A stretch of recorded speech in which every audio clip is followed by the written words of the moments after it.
allons-y. Donc, pour ce soir, premièrement, petit retour, c'est revenu. Ah, ok, c'est parce que c'est cette fenêtre-là qui est importante. Ok. On comprend des choses. Hein? On est au début, on a de la technologie, c'est compliqué.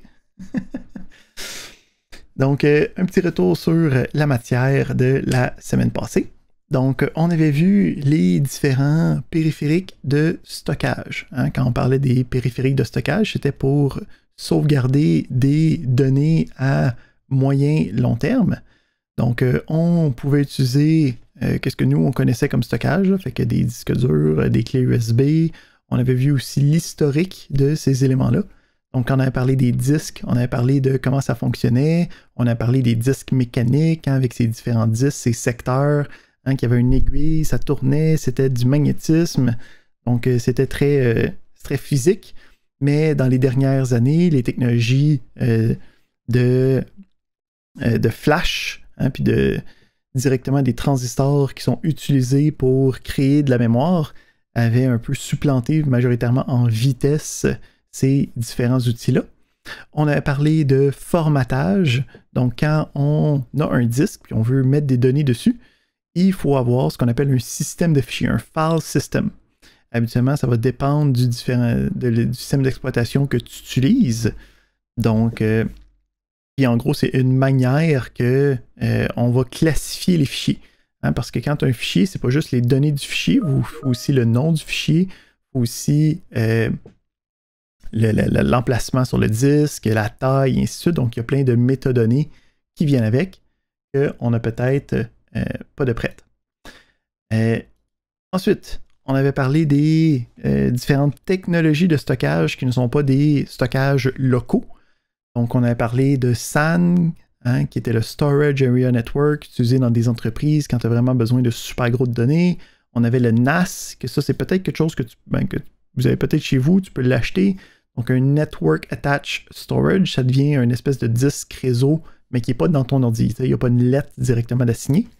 Puis, on avait parlé des différents types de RAID. Donc, comment prendre plusieurs disques, puis de faire en sorte que ce soit juste une unité logique pour soit augmenter la capacité, ou sinon augmenter la rapidité ou la protection des données. Hein? Donc, on était capable de faire en sorte que ça copie sur l'un puis l'autre, ou que c'était une copie miroir, ou plein de possibilités. Donc, le RAID nous permettait de faire ça. Après ça, on avait parlé des différentes cartes d'extension, hein? Donc les différentes fentes qui étaient possibles dans l'ordinateur. On avait regardé... oups, le sharing a cassé. On remet le sharing. Laisse-moi remettre le sharing.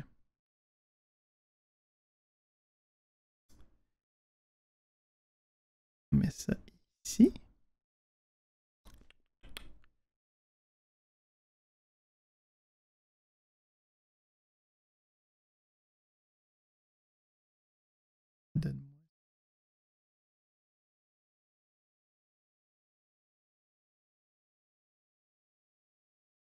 Celui-là, pardon. Qu'est-ce qui se passe? Mon ordi est vraiment pas content avec moi à soir. Donc, dans les cartes d'extension, on avait les choses qu'on peut habituellement mettre sur la carte mère, hein, qui était comme le point central où on avait toutes les connexions entre les différentes composantes. On avait des composantes primordiales, c'est le CPU, la mémoire vive, le stockage. Mais quand j'ai besoin d'avoir d'autres types de périphériques, d'autres types d'extensions, donc un modem, une carte de son, toutes ces affaires-là passaient à travers la carte d'extension. On avait vu qu'il y avait eu différents modèles, différents supports, différents protocoles. On était rendu au PCI Express. C'est pas mal celui que tout le monde utilise aujourd'hui. On est rendu à la 4e génération qui vient tout juste d'arriver. Puis, en gros, à chaque génération, c'est le même connecteur, mais derrière, ça fait en sorte que ça peut aller plus vite et il peut y avoir plus de périphériques encore de plus en plus performants sans problème. On avait terminé avec les différents principes du démarrage de l'ordinateur. Donc, qu'est-ce qui arrive quand je pèse sur le bouton Power de mon ordinateur puis que ça fait bip bip? Qu'est-ce qui se passe? Pourquoi est-ce que 10 secondes après, je suis capable d'utiliser Windows? Donc, on avait parlé du BIOS. Donc, c'est le logiciel qui est directement habituellement sur la carte mère, puis qui te permet de initialiser les différentes composantes de l'ordinateur. Donc, c'est lui qui est capable de faire une première communication entre la RAM, le CPU, puis les différentes autres composantes. Pendant qu'il est en train de faire ça, on avait le POST, le Power On Self-Test, qui me permettait de tester les différentes fonctionnalités de base de l'ordinateur, s'assurer que tout est bien branché, puis d'indiquer en cas de problématique, habituellement avec un code d'erreur, anciennement par un bruit sonore, modernement avec habituellement un afficheur sur la carte mère qui a comme un petit afficheur 7 segments là, que tu peux comme afficher des codes en hexadécimal. Là, il faut que tu ailles voir après ça ton manufacturier de carte mère pour être capable de savoir qu'est-ce qui se passe avec ça. On avait passé ensuite à la séquence de démarrage. Donc, comment est-ce qu'une fois que le BIOS est parti, on a détecté les disques, comment est-ce qu'on fait pour décider où on va aller chercher notre système d'exploitation? Ben, on a une séquence de démarrage qui va aller regarder au début d'un disque physique. Puis au début d'un disque physique, on a un logiciel d'amorçage, okay, ou en anglais, plus communément appelé un bootloader. Donc le bootloader, lui, c'est dans la première partie du disque qu'il habite, puis lui a une connaissance de son installé où les autres systèmes d'exploitation. Habituellement, un système d'exploitation va être sur sa propre partition. Hein? Donc, si j'ai une partition de Windows, puis à côté j'ai une partition de Linux, ben, le bootloader qui est au début du disque va pouvoir savoir que je peux aller soit là ou soit là pour démarrer. Puis, dépendamment du bootloader que tu as, des fois, ça peut même te donner l'option. Hein? Donc, par défaut, si tu as juste un ordi avec Windows, il y a un bootloader, mais il est invisible. Hein? Il va automatiquement sélectionner la partition de Windows.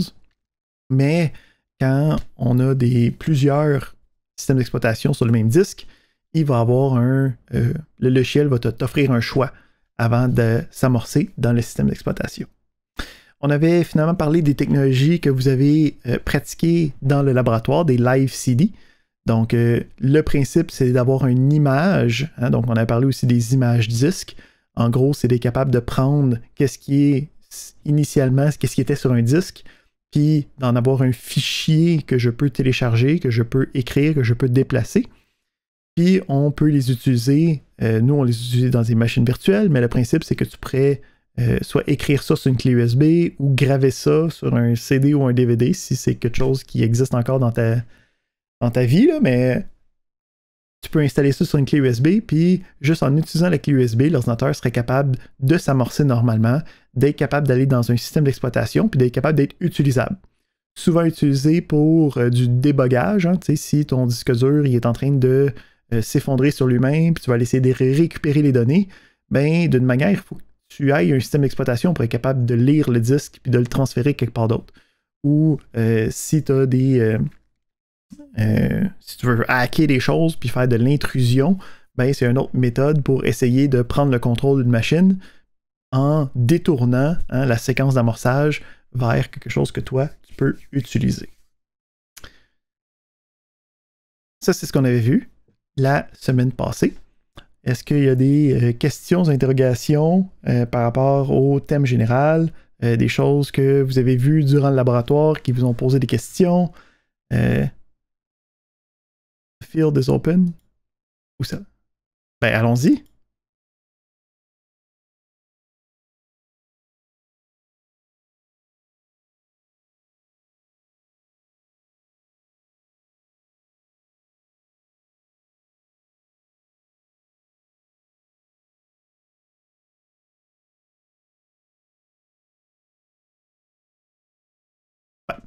Fait que le principe de Tails, c'est que ça soit bon, c'est sur une clé USB, donc c'est un live CD, là, comme les autres que vous avez vus, mais lui, c'est un live CD qui n'a pas été fait pour être pour du débogage, il a été fait pour être utilisé dans la vie de tous les jours pour que tu aies un ordinateur qui est complètement sécuritaire. Donc, le principe ici, puis on va en reparler un petit peu aujourd'hui, là. Quand on a un système d'exploitation qui utilise Linux, le principe c'est que c'est des logiciels qui sont libres, fait que tout le monde peut comme faire ce qu'ils veulent avec. Puis il y a différentes personnes qui vont construire ce qu'on appelle différentes distributions. Hein? Donc Vous pouvez avoir des distributions qui sont très populaires comme Ubuntu, puis que vous pouvez utiliser comme si c'était n'importe quel autre ordinateur, mais il y a beaucoup de distributions qui prennent une niche spécifique puis essayent d'aller chercher tous les besoins de cette niche-là. Fait que si toi, tu as une vie qui a besoin d'avoir une vie privée qui est hautement sécurisée, OK? Puis tu veux être certain d'être en plein contrôle de toutes les informations qui transigent sur ton ordinateur, ben c'est une distribution que tu peux utiliser, que tu peux brancher comme dans n'importe quel ordinateur, que tu peux apporter avec toi, puis qu'à l'intérieur, les différents mécanismes, les différents outils qui te sont donnés sont tous avec un focus sur la sécurité, sur la vie privée. Est-ce que ça explique mieux ou ça t'es encore plus confondu? Excellent. Oui.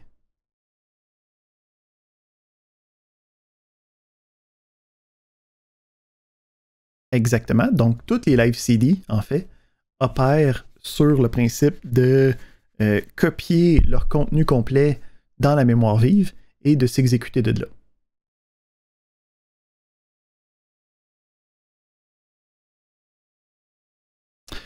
Ben, oui, mais non. Donc, techniquement parlant, il n'y a rien qui l'empêche. OK? Mais pratiquement parlant, les systèmes qui sont sur les cellulaires utilisent une autre architecture. Hein? On avait parlé des processeurs x86 d'Intel et d'AMD, puis on avait parlé des processeurs cellulaires ARM, hein, qui vient de compagnies comme Qualcomm et maintenant Apple. Donc, quand on travaille avec différentes architectures de processeurs, il faut refaire en gros la configuration de beaucoup de choses. Donc, tu ne pourrais pas juste la plugger dans ton téléphone puis ça pourrait marcher. T'sais. Une autre problématique, c'est que les ordinateurs de maison, les portables, sont faits pour avoir une séquence d'amorçage qui te donne le choix de décider qu'est-ce que tu utilises comme système d'exploitation. Mais ce n'est pas le cas pour les cellulaires. C'est une plateforme qui est beaucoup plus fermée, qui a habituellement le droit d'avoir juste un système d'exploitation. Par contre, on a... laisse-moi te démontrer ça. On a des systèmes d'exploitation, ou en fait des images de systèmes qui sont possibles avec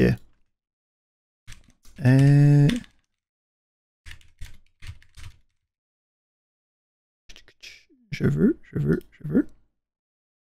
Donc, on a la possibilité d'avoir le même principe des live CD, ou en tout cas le même principe de comme un focus sur la sécurité ou la vie privée ou une meilleure version des choses, ok, qui est disponible pour Android. Ok, donc pour les iPhones puis iOS, il n'y a rien disponible. Ok, Apple est une forteresse de sécurité, il n'y a pas personne qui pénètre là-dedans. Mais les téléphones Android ont la capacité, la possibilité d'avoir d'autres images d'Android. Donc, tu n'es pas obligé de garder l'image initiale de ton manufacturier. Tu peux en chercher une qui a des avantages, des inconvénients. Si tu en veux une qui est plus basée sur la sécurité, okay, il y a Lineage OS qui existe, puis qui peut s'installer. Puis là, il faut que tu ailles voir comment est-ce que ça marche sur tel téléphone, et ainsi de suite. C'est pas pour tous.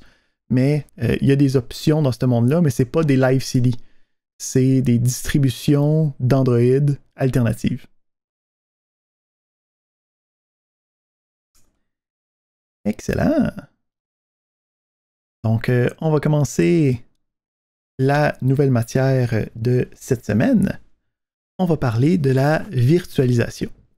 Donc, vous avez vu en pratique, c'est quoi de la virtualisation au laboratoire. Aujourd'hui, on va regarder théoriquement qu'est-ce que ça fait, c'est quoi les différentes alternatives, puis comment ça fait pour fonctionner derrière. Aussi, pourquoi ça existe. Donc, le principe de la virtualisation, c'est d'être capable de faire à semblant que notre ordinateur, il y a à l'intérieur un autre ordinateur complet qui peut être utilisé par un autre système d'exploitation, une autre installation, en fait un autre n'importe quoi. Donc, le principe fondamental de la virtualisation, c'est d'être capable de faire à semblant qu'un autre ordinateur existe avec toutes les composantes. Donc, à partir du BIOS qui part, qui a un post, qui a des disques rattachés avec. Donc, pour un environnement, pour un système d'exploitation qui est dans un environnement de virtualisation, pour lui, c'est comme s'il était complètement dans un autre ordinateur, puis on est donc capable d'avoir une version qu'on appelle l'hôte, donc le host en anglais, qui est l'ordinateur de base sur lequel j'ai comme installé normalement mes choses. Puis après ça, par-dessus ça, je vais avoir ce qu'on appelle des guests, okay, des invités, qui vont être capables de s'exécuter comme si c'était des ordinateurs. Donc, c'est quoi le but de faire ça, premièrement? Hein? Ben, le but est multiple. Le premier, ça va être pour un principe de configuration ou de sécurité. Donc, si, admettons, je pense à moi, en fait, qui est sur mon ordinateur ici. Okay, j'ai PowerPoint ouvert. Moi, en ce moment, je suis en train de rouler sur macOS. OK? Mais en dessous de ça, des fois, je peux avoir besoin d'utiliser Linux. OK?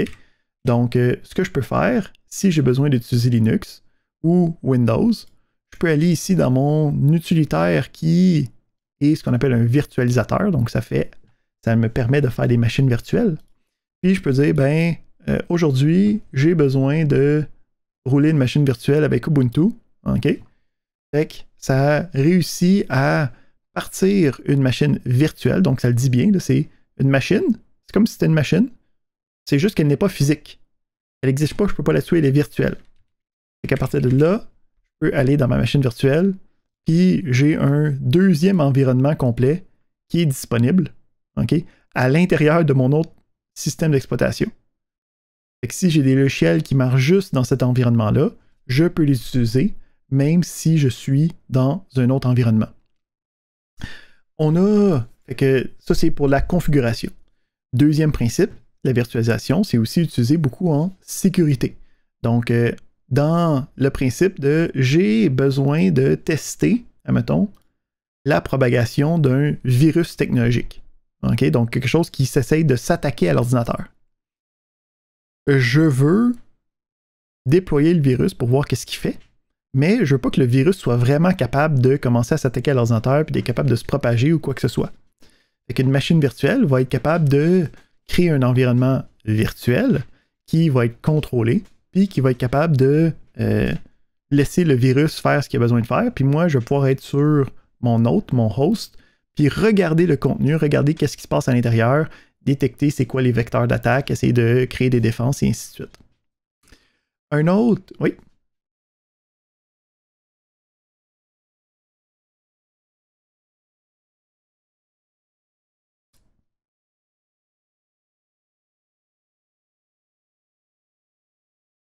Ben ici, j'y arrive. Fait que je vais mettre ta question en suspens, puis si j'y réponds, mais si je réponds pas, tu répéteras ça avant que je passe à la prochaine diapositive. Donc, le dernier point, pourquoi est-ce que je veux faire de la virtualisation, ça va être pour être capable de exploiter au maximum une machine. Okay? Donc, un des principes de l'informatique moderne, c'est que quand tu veux avoir à travailler avec quelque chose, souvent, ton ordinateur n'est pas assez puissant. Okay? Donc, tu veux aller louer un ordinateur d'une compagnie tierce pour être capable de exploiter tes données à leur vitesse maximum. Parce que ton ordinateur n'est pas assez fort. Mais tu n'en as pas besoin souvent, fait que tu fais juste le louer, tu es correct. Fait que la compagnie, là, qui est une compagnie qui va donc louer des serveurs. Donc, cette compagnie-là a des méga ordinateurs, OK? Puis est capable de louer ça à quelqu'un. Cette compagnie-là, qu'est-ce qu'elle va faire? C'est que, bon, moi, je suis un client, je loue le méga ordinateur. Je ne vais pas louer le méga ordinateur au complet. Parce que le principe, c'est que si c'était juste à moi, il faudrait que je paye vraiment très cher. Moi, j'ai juste besoin de telle capacité, j'ai juste besoin de telle grandeur, j'ai pas besoin de telle affaire, tant de capacité que ça. Qu'est-ce qu'ils vont faire? C'est qu'ils vont prendre le méga ordinateur qui a ça de capacité de calcul, mettons, là, puis ils vont faire des petits blocs, puis ils vont mettre des machines virtuelles à l'intérieur. Puis toi, tu vas pouvoir louer la machine virtuelle, OK, que tu as besoin, avec la grosseur que tu as besoin. Fait que le principe ici, c'est que ces compagnies-là qui sont capables de louer de l'équipement, puis qui ont des grandes infrastructures, puis des centres de données immenses, vont être capables de générer le maximum de profit parce qu'ils vont pouvoir utiliser à pleine capacité toutes les machines qu'ils ont de disponibles, indépendamment de l'offre, la demande, puis qu'est-ce qu'eux, ils ont de disponible. Et quand on parle du cloud, hein, le principe du cloud, c'est d'utiliser une machine virtuelle chez quelqu'un d'autre.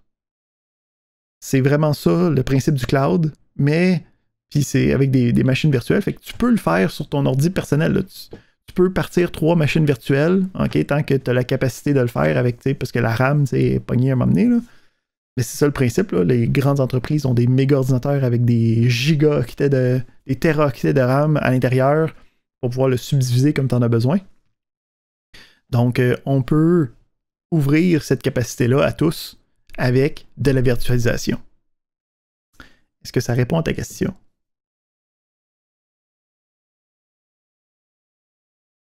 Allons-y.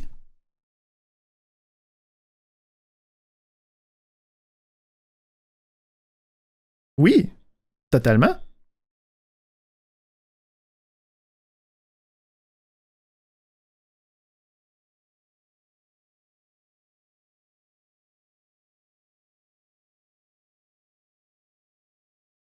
Mm-hmm. En fait, tu n'as même pas besoin d'une boîte, tu peux rouler ça dans ton furteur, tu peux rouler ça sur ton téléphone. Le principe ici, c'est que c'est exactement ça. Tu as une machine virtuelle qui roule sur l'ordi de quelqu'un d'autre quelque part, puis eux autres, ce qu'ils font, c'est qu'ils font juste streamer la vidéo. Fait que c'est ça le principe du cloud gaming. Okay? Donc, à chaque fois que tu veux rouler un jeu, eux autres, ils vont faire, bon, évidemment d'une manière automatisée et beaucoup plus rapide, là, qu'est-ce que vous avez fait dans le laboratoire. Okay? Ils vont prendre une image, ils vont partir un disque, ils vont faire l'installation. Donc, eux autres, c'est comme semi-automatisé. Là, ça se fait en quelques secondes maximum. Tout ce que vous avez fait durant le laboratoire. Puis, ben, tu peux te connecter à la machine virtuelle. C'est juste que là, à la place d'être juste une fenêtre que tu as localement, cette fenêtre-là est juste propagée à travers l'Internet, puis est envoyée sur ta télé, sur ton browser, sur ton téléphone. Donc, c'est vraiment ça le cloud gaming. Le cloud gaming, c'est je loue l'ordinateur de quelqu'un d'autre pour jouer sur son ordinateur à distance.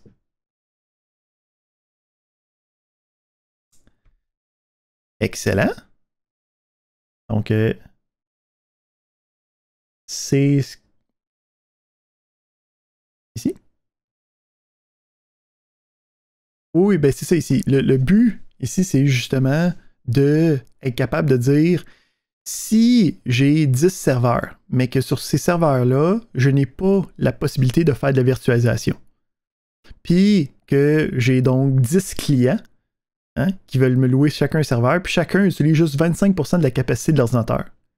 Ça veut dire que je jette 75% de ma capacité totale. Qui n'est juste pas utilisé. C'est comme de l'argent qui est resté dans la rivière. J'ai fait une double analogie, c'est de l'argent qui est resté sur la table, puis c'est de l'argent que j'ai jeté par les fenêtres, fait que c'est de l'argent dans la rivière. OK. Mais si tu es capable de faire de la virtualisation, ben là, tu pourrais juste avoir 5 serveurs qui fonctionnent chacun à 50% de leur capacité, puis ils ont juste 2 machines virtuelles dessus, puis en fait, tu pourrais juste avoir 3 serveurs qui seraient à 60% de capacité. Fait que tu as 3 fois moins de machines, mais tu as autant de clients, tu as autant de personnes qui te donnent de l'argent. Fait que tu fais plus d'argent. C'est ici l'exemple. Excellent. Donc,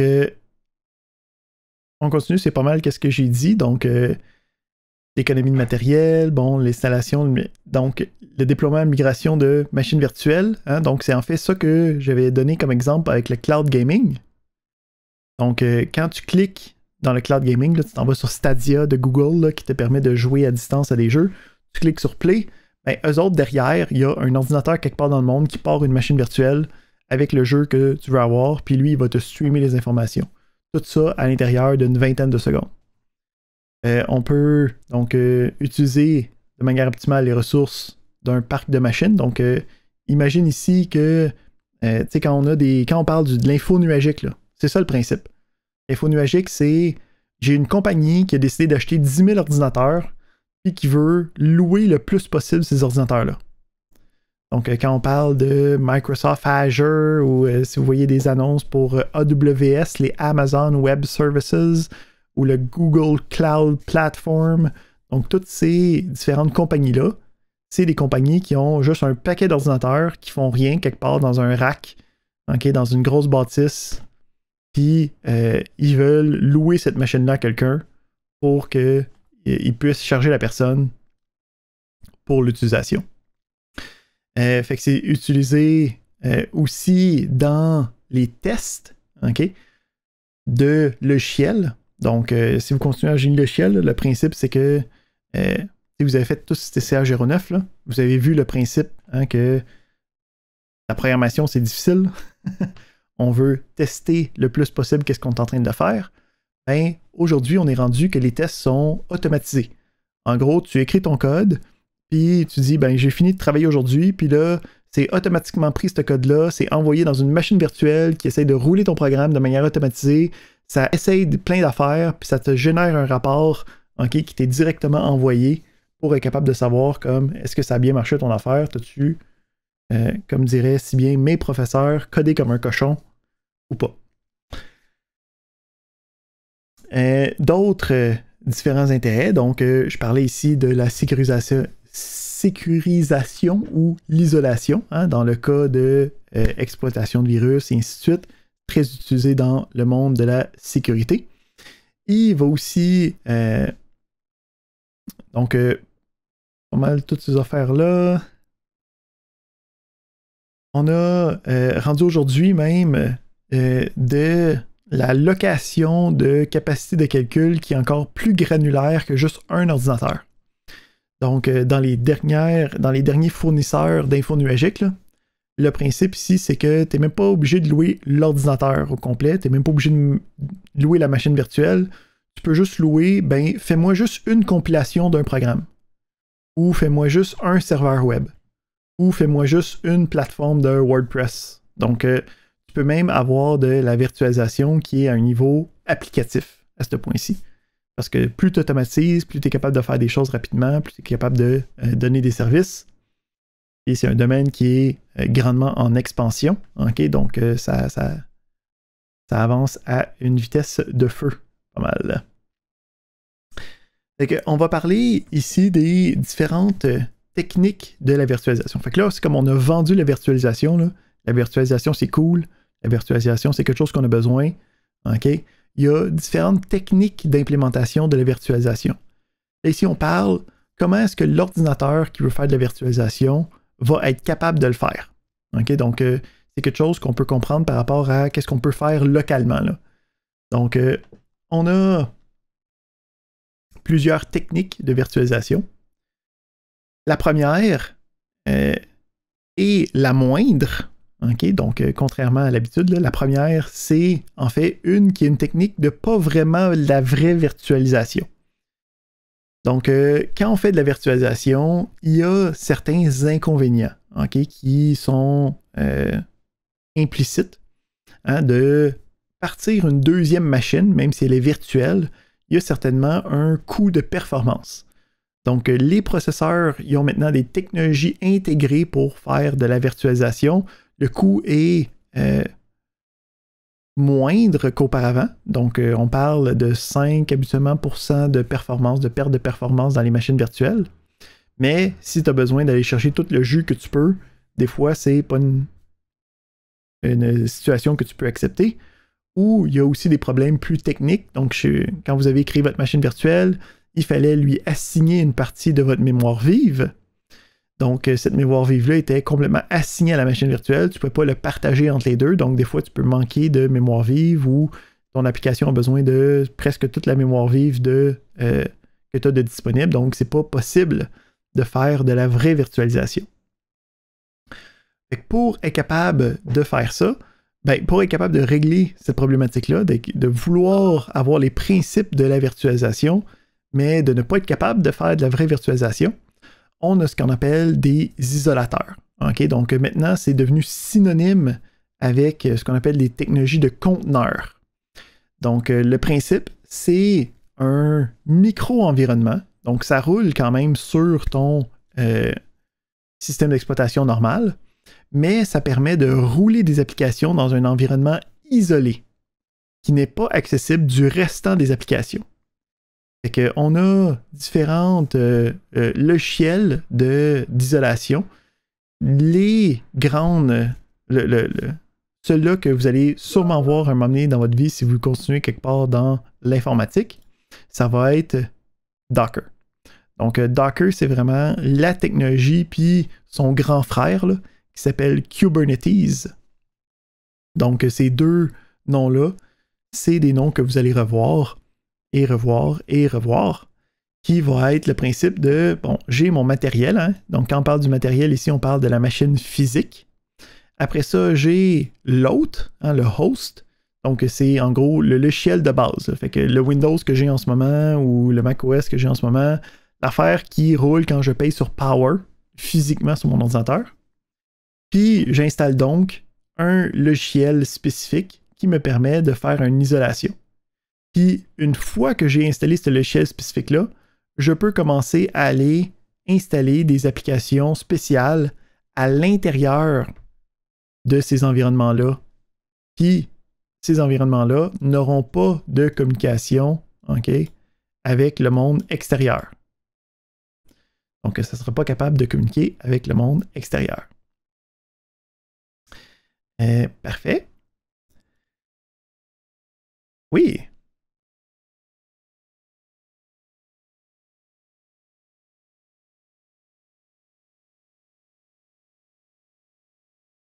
Mm-hmm.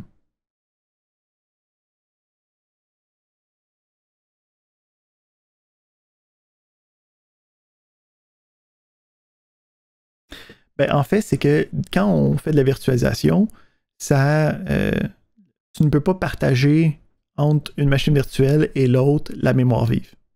Dans le sens que tu l'alloues, puis c'est comme pogné là. C'est pas par rapport à l'application. L'isolateur fait en sorte que ça roule sur l'autre quand même. C'est juste d'une manière isolée. Ça veut dire que tu n'as pas besoin de prévenir d'avance tu vas avoir besoin de combien de mémoire vive. Il va en prendre autant qu'il y en a besoin, puis autant qu'il y en a de disponible sur l'autre. Ici, c'est un mécanisme logiciel d'isolation. C'est pas une technologie de virtualisation. C'est ça la différence fondamentale entre l'isolateur et les autres possibilités de virtualisation. Et ici, je vais demander en toute conscience que c'est un sujet compliqué. Est-ce que ça comprend mieux ou on continue à essayer de décortiquer ça?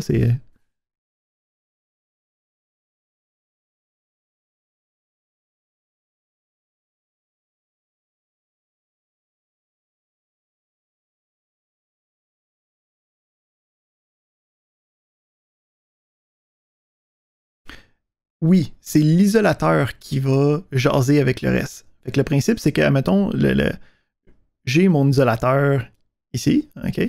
Puis j'installe une application à l'intérieur de l'isolateur. Puis là, lui, il demande de la RAM. OK? Puis là, il dit, moi, je veux de la RAM, j'ai besoin de ça pour mon application.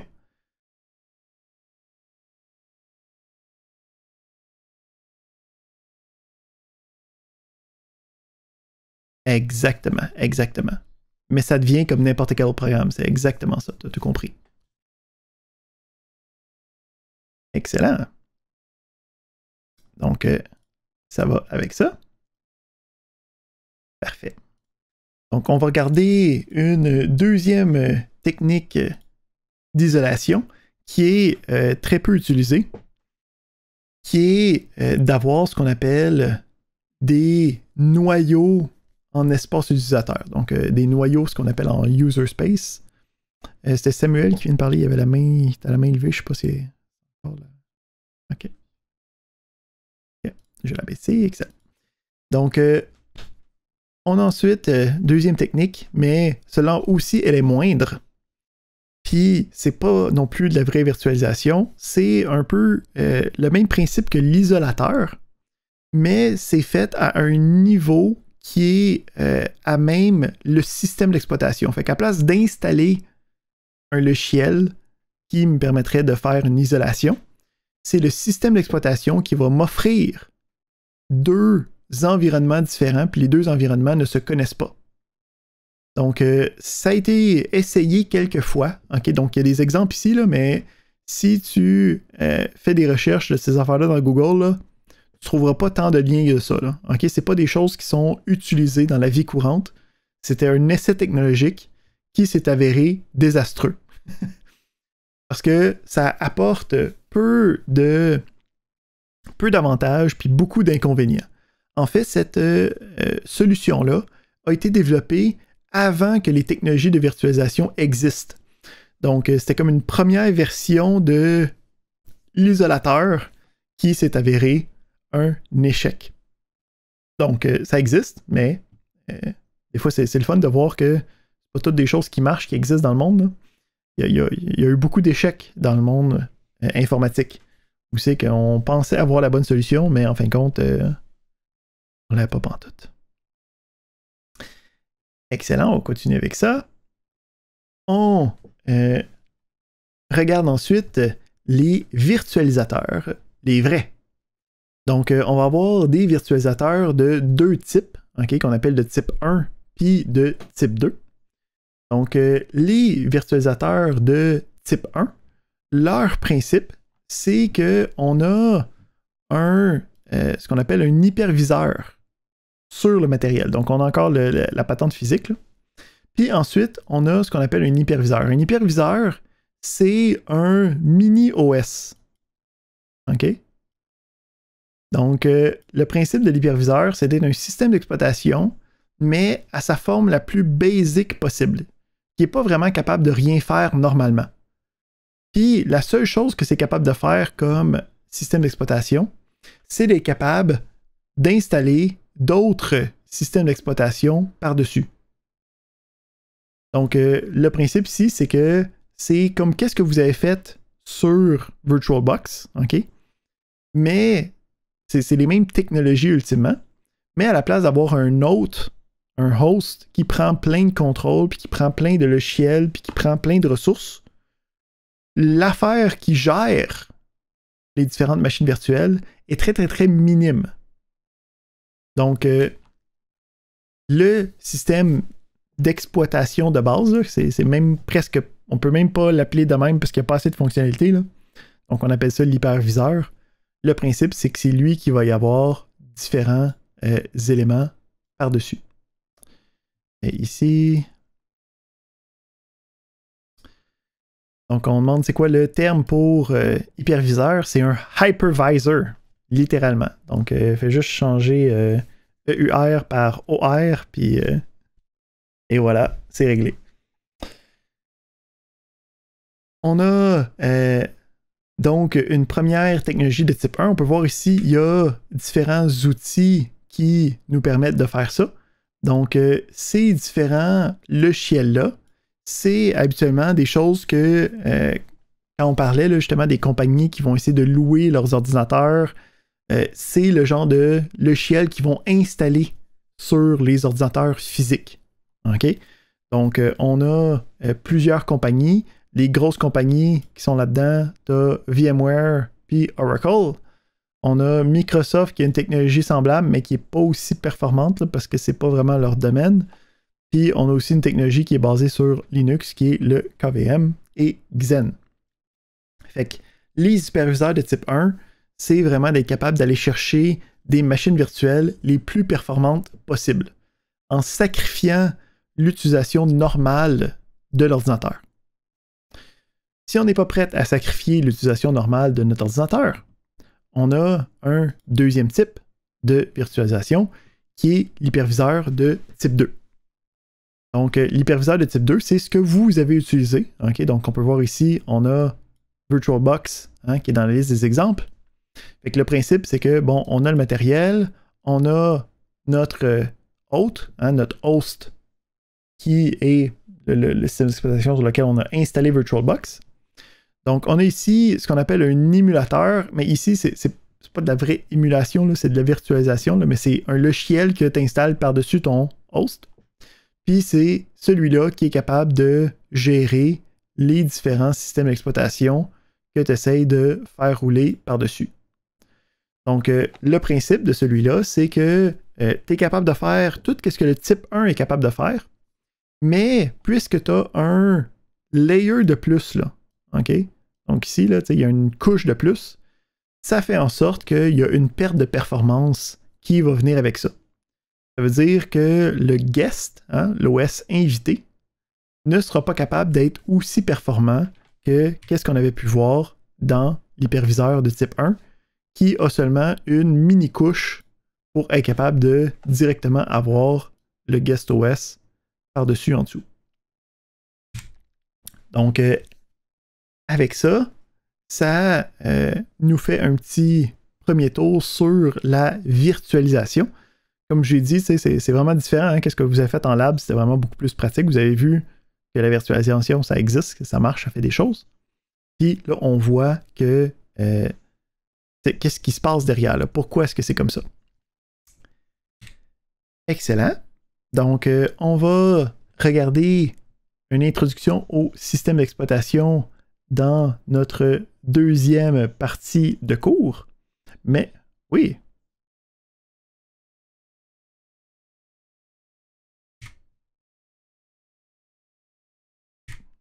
Un hyperviseur de type 2.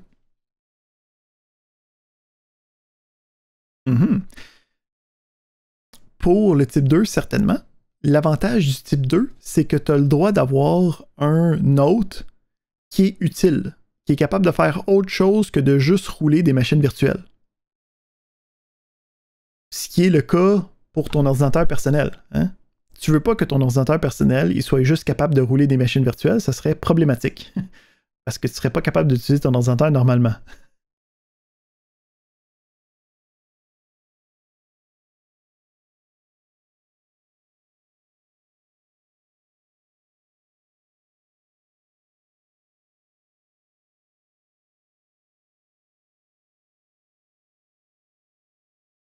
Exactement. Donc, si tu parles à Amazon, si tu parles à Azure, qui est de Microsoft, eux autres, c'est des hyperviseurs de type 1 qui installent sur les machines physiques. Puis, ils n'ont pas besoin que quand tu le bootes, ça boot dans Windows. Il n'y a pas personne qui est assis devant. Là, mais nous, mettons, en tant qu'utilisateur normal, puis qu'on veut quand même utiliser des machines virtuelles, ben on a quand même besoin, nous autres, de notre hôte. Fait qu'il nous faut un logiciel qui est capable de s'ajouter par-dessus notre hôte habituel, puis d'être capable d'avoir des invités. Fait que il n'y a pas de bonne raison d'utiliser le type 2, à part si tu veux avoir un ordinateur fonctionnel. Excellent.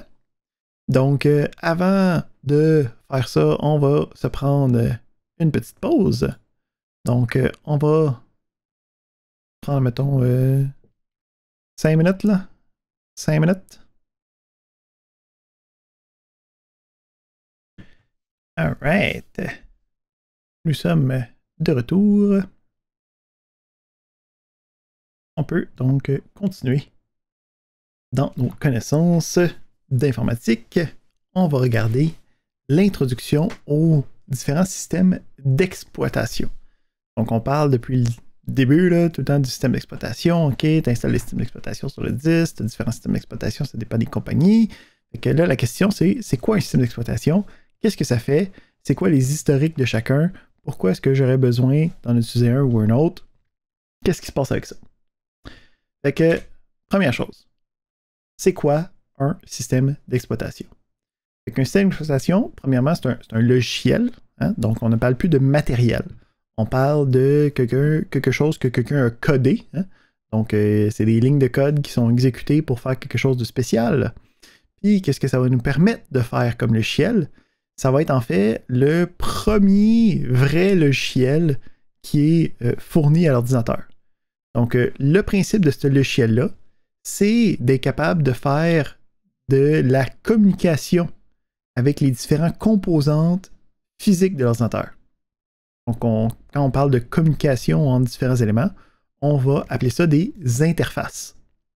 Donc, comment est-ce que ça marche, hein, que j'ai un écran puis qu'il y a du stuff sur l'écran? Quelque part, hein, il y a une carte vidéo qui, elle, a une mémoire à l'intérieur, puis il y a des approximations de qu'est-ce que les pixels vont être sur l'écran. Qui c'est qui change ces pixels-là? Ben, ça va être le système d'exploitation. Quand j'ai des écouteurs, un micro, donc il faut que je sauvegarde l'information qui rentre dans le micro quelque part, il faut que j'envoie les ondes qui deviennent des affaires qui vont être dans les écouteurs. Comment est-ce que je fais pour contrôler ces différents éléments-là? Comment je fais pour contrôler ces différents périphériques-là? Ça va être à travers du système d'exploitation. Donc, le principe du système d'exploitation, ça va être le lien vers le monde réel. Hein? Donc, comment est-ce que je fais pour contrôler des choses qui vont avoir un élément réel derrière qu'est-ce que je suis en train de faire? Quand on travaille avec le système d'exploitation, on va avoir une partie de ce logiciel-là qui va être comme le cœur. On va appeler ça le noyau. En anglais, on appelle ça le kernel, qui va vraiment être les fonctionnalités de base qui vont être à l'intérieur de ça. Puis habituellement, quand tu vas avoir un système d'exploitation, tu vas avoir un paquet d'autres utilitaires autour de ce noyau-là. Donc, qu'est-ce que je viens de vous dire, là, qui est les éléments qui vont communiquer avec les différents périphériques de base physique, c'est ce qui va se passer dans le noyau. Mais quand tu installes Windows, c'est un jeu de pinball, là, ça fait partie du système d'exploitation, mais ça ne fait pas partie du noyau. C'est plus important à ce point-là. Donc, c'est après ça, on l'utilise, nous, en tant qu'être humain, à travers soit une interface graphique, soit à travers une ligne de commande. C'est ça qui nous permet d'envoyer des instructions à notre système d'exploitation, à notre noyau, puis d'avoir des répercussions de ces actions-là. Habituellement, ça devrait être assez invisible pour l'utilisateur. Donc, vous avez vécu, OK, ça fait 20 ans que vous utilisez des ordinateurs, puis ça se peut très bien que vous n'ayez jamais entendu parler de noyau dans votre vie, puis c'est normal, OK? Parce que quand tout va bien, c'est invisible. Donc, nous autres, on utilise des applications par-dessus ça, mais on n'a pas connaissance de tous les mécanismes derrière. Autre prémisse importante du système d'exploitation, ça va être lui qui va gérer les ressources. Parce qu'on va voir que quand on travaille avec un ordinateur puis un système d'exploitation, ça va exploiter une chose à la fois. Il va falloir avoir une espèce de gestion de ça. Là. Qui sait quelle application qui est décidée de rouler? Quelle information j'envoie à quel périphérique? Comment je fais pour envoyer les informations sur un réseau qui est comme semi en temps réel en ce moment? Là? Il y a toutes ces considérations-là. Donc, la gestion des différentes ressources va être contrôlée par le système d'exploitation. Il va aussi avoir toute l'exploitation de mémoire. Donc, on avait dit qu'on avait de la mémoire vive, on avait dit qu'on avait des espaces de stockage, on avait parlé des systèmes de fichiers. Donc, qui c'est qui décide quelle information va à quel endroit, à quel moment? C'est le système d'exploitation. Donc, initialement, le système d'exploitation, c'était quelque chose de très, très, très basic, qui était capable de juste interpréter quelques commandes, puis qui était capable de juste faire des calculs, OK, un à la fois. C'était presque juste un programme en C directement. Là. Mais avec le temps, on a évolué, on a rajouté beaucoup, des centaines de millions de lignes de code, des dizaines de milliards d'heures de travail, puis on est rendu avec un système d'exploitation qui est beaucoup plus complexe, qui est capable de faire beaucoup plus. Fait que dans les choses que le système d'exploitation est capable de faire, mais qui est inséré de manière logicielle. Hein? Donc, la première chose, c'est on va avoir comme 3 éléments de base. On va dire que c'est capable de multiprogrammation. Donc, ça va être capable de ne pas avoir un accès direct aux différents périphériques. Okay? Donc, quand j'ai écrit mon premier programme en C en TCH 09 la session passée, je n'ai eu aucune connaissance de le CPU c'était quoi, la mémoire il en restait combien. Donc toutes ces informations-là étaient gérées à un niveau abstrait par le système d'exploitation. Non seulement ça, quand j'ai roulé mon application, même si l'application c'était un while 1, hein, on sait que le while, c'est la boucle, le 1, ça fait en sorte que c'est comme une boucle infinie, là, même si c'est une boucle infinie, ça ne va pas geler l'ordinateur. Hein, parce qu'on pourrait penser que ça pourrait faire ça. Là. En fait, initialement, dans les premiers ordinateurs, quand tu faisais une boucle infinie, ben, good job, il fallait que tu repartes l'ordinateur parce qu'il n'était pas capable de sortir de cette tâche-là puis de donner le contrôle à une autre tâche. Donc, ça vient avec le partage de temps, le principe d'être multitâche.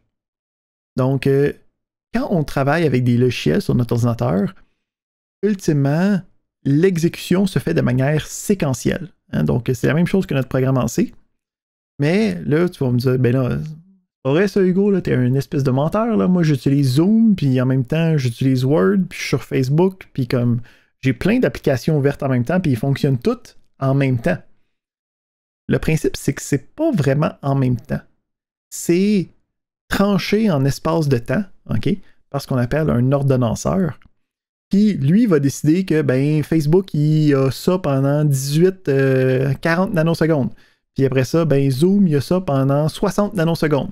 Puis après ça, Moodle, de ton autre table de Chrome, il a ça pendant 20 millisecondes, mettons.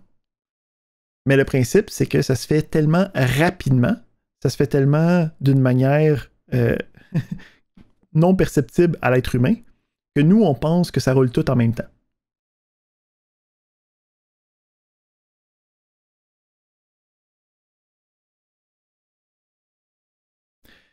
Non, non, c'est pas ça la chose fondamentalement différente. La chose qui est fondamentalement différente des ordinateurs quantiques, c'est la technologie de base sur laquelle est basée les informations. Donc, on avait dit que quand on avait les transistors, hein, le principe, c'est que c'est une flip, hein, à on ou à off. Donc, tu peux avoir des 0 puis des 1, puis comme tout est basé sur ce concept-là. Là, où c'est qu'on a réussi à créer des portes logiques, puis après des portes logiques, on a pu réussir à créer des compteurs, puis après des compteurs, on a pu commencer à faire des unités arithmétiques de logique, puis ainsi de suite, puis on est rendu à des systèmes d'exploitation, mais c'est tout basé sur des 0 puis des 1. Ça, juste des 0 puis des 1. Les ordinateurs quantiques, ils ont autre.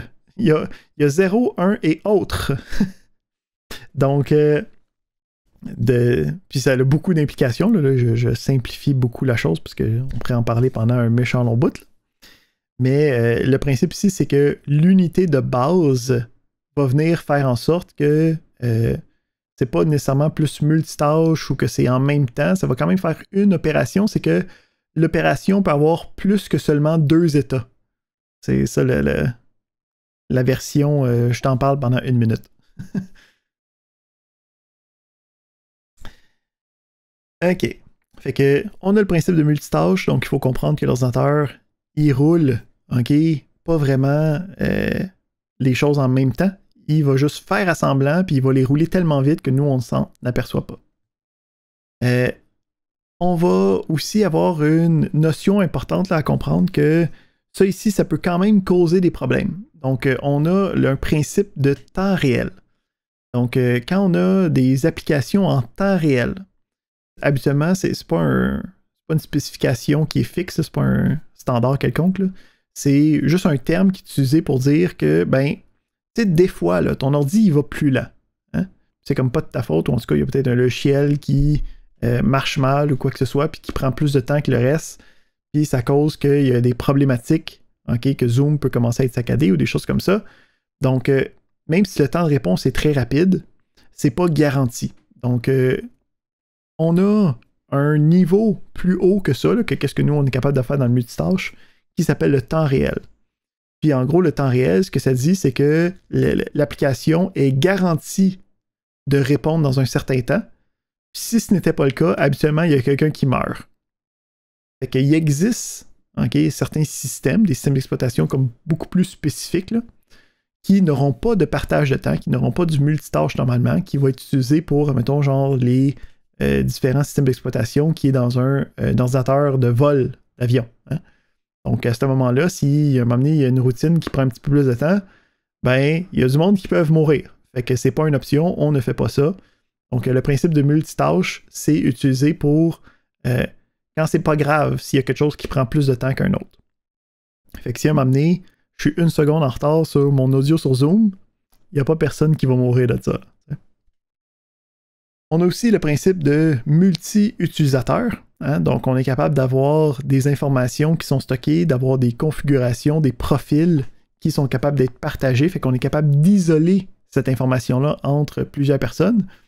C'est venu dans les années 2000, là, où c'est qu'on commençait à utiliser des ordinateurs par plusieurs personnes. Avant, c'était comme genre un mainframe qui était utilisé. Donc, les principes de multi-utilisateur vient aussi avec les systèmes d'exploitation. Je crois que maintenant, on est rendu avec tellement d'ordinateurs que c'est un peu tombé à la dérive. Hein? C'est quand on avait un ordinateur par famille, il fallait avoir un compte sur l'ordinateur, puis on changeait à chaque fois que tu y allais. Là, t'sais. Maintenant, ben, tout le monde a son propre ordinateur, fait que c'est plus aussi d'actualité, même si c'est encore disponible. Donc, le principe ici du système d'exploitation, c'est qu'on est capable de gérer ça en couches d'abstraction. Donc, chaque couche est capable de fournir une fonctionnalité plus complexe sans avoir à savoir qu'est-ce que les couches précédentes étaient capables de faire. Donc, vous avez déjà vu ce principe-là. Encore une fois, j'aime bien le cours de TCH 09, je l'ai donné. Là, donc, quand on importait une librairie, hein, le include stdio parce qu'on voulait faire des printf, là, le principe du printf, c'est que c'est une fonctionnalité qui est fournie par l'ordinateur. Puis, quelque part, le printf va faire en sorte qu'il y a des informations qui sont envoyées à ton écran puis que ça s'affiche là. Mais toi, en tant qu'utilisateur de printf, tu n'as aucune connaissance de ce qui se passe derrière de ça. Donc, toi, tu as une interface, hein, qui est le printf, puis derrière, lui, il y a une interface qui s'appelle le write, puis derrière, il y a une autre interface qui s'appelle autre chose, puis derrière, il y a une autre interface qui parle à la carte graphique, puis la carte graphique, elle envoie les informations à l'écran, au moniteur, pour être capable de faire apparaître ce qui se passe. Mais à chaque étape, la carte graphique, elle ne sait pas que printf, elle existe, ça. Okay? Il n'est pas conscient de ça. Lui offre certaines fonctionnalités à un niveau qui, lui, prend ces fonctionnalités-là, les encapsule dans d'autres fonctions, dans d'autres procéduriers, qui est fourni à un autre niveau au-dessus. Puis chaque couche est comme divisible, puis est capable de faire des choses de plus en plus complexes. C'est la méthode fondamentale de conception logicielle. C'est pas mal ça. Donc, c'est pas mal ce qui est de base. Donc, évidemment, il y a un désavantage, okay, où c'est que plus tu as de couches, si tu fais juste rajouter des couches pour le fun, tu vas avoir des pertes de performance pour rien. Mais on s'est rendu compte avec le temps que c'était la seule manière de créer des logiciels complexes. Quand on travaille avec le système d'exploitation, c'est quoi comme les grandes lignes qui viennent avec? Donc, on a le noyau, hein, qui va être le cœur de notre système d'exploitation. Après ça, il va y avoir, ici directement aller au système de fichiers, hein, donc le formatage du disque, comment est-ce qu'on fait pour stocker les informations sur le disque, c'est avec le système de fichiers, le file system, c'est pour ça le FS. Donc le file system est décidé par le système d'exploitation. Dépendamment du système d'exploitation, tu vas avoir différents types. Si tu regardes en ligne, là, avec Windows, ça s'appelle NTFS, pour le New Technology File System. Si tu regardes sur Linux, bon, là, il y en a une panoplie. Les plus courants, là, c'est BTRFS ou EXT4, donc dépendamment de qu'est-ce que tu installes. Puis sur Apple, ils ont un nouveau système de fichiers qui s'appelle AppleFS directement. Ils ne sont pas cassés le basic. Donc, chaque habituellement, système d'exploitation va avoir son propre système de fichiers qui vient avec. Puis finalement, il va avoir des manières d'envoyer des commandes à notre système d'exploitation. Donc, on est habitué avec l'interface graphique, okay? Le Graphical User Interface, le GUI. Mais on a aussi, puis c'est ça qui était initialement disponible seulement, le Command Line Interface, le CLI, qui me permet de rentrer des commandes directement dans l'ordinateur. Donc, vous avez pu sûrement le voir à un moment donné, hein, dans votre vie, parce que vous avez fait TCH 09. si on parle de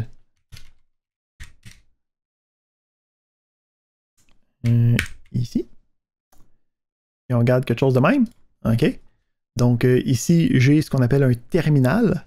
Et le terminal me permet d'entrer des commandes textuelles, OK, qui me permettent de savoir, OK, j'ai-tu ça? Non, je sais pas. Qui me permettent de rouler des commandes spéciales pour avoir à travailler avec l'ordinateur d'une manière plus directe. Mettons ici, je fais une commande, je vais dire... Ici, je demande à mon ordinateur d'installer un logiciel à travers un logiciel du Command Line Interface. Donc moi, j'ai rentré une instruction, puis lui, à partir de là, va faire les instructions derrière, exécute les choses. Donc, initialement, c'était ça la manière d'utiliser un ordinateur. Hein? Puis là, maintenant, je peux faire des choses. Donc,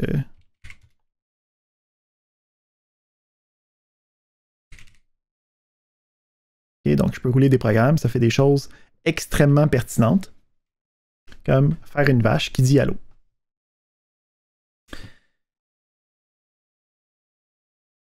On va revenir sur ce principe-là. Mais avant ça, on va faire un petit détour historique. Oui.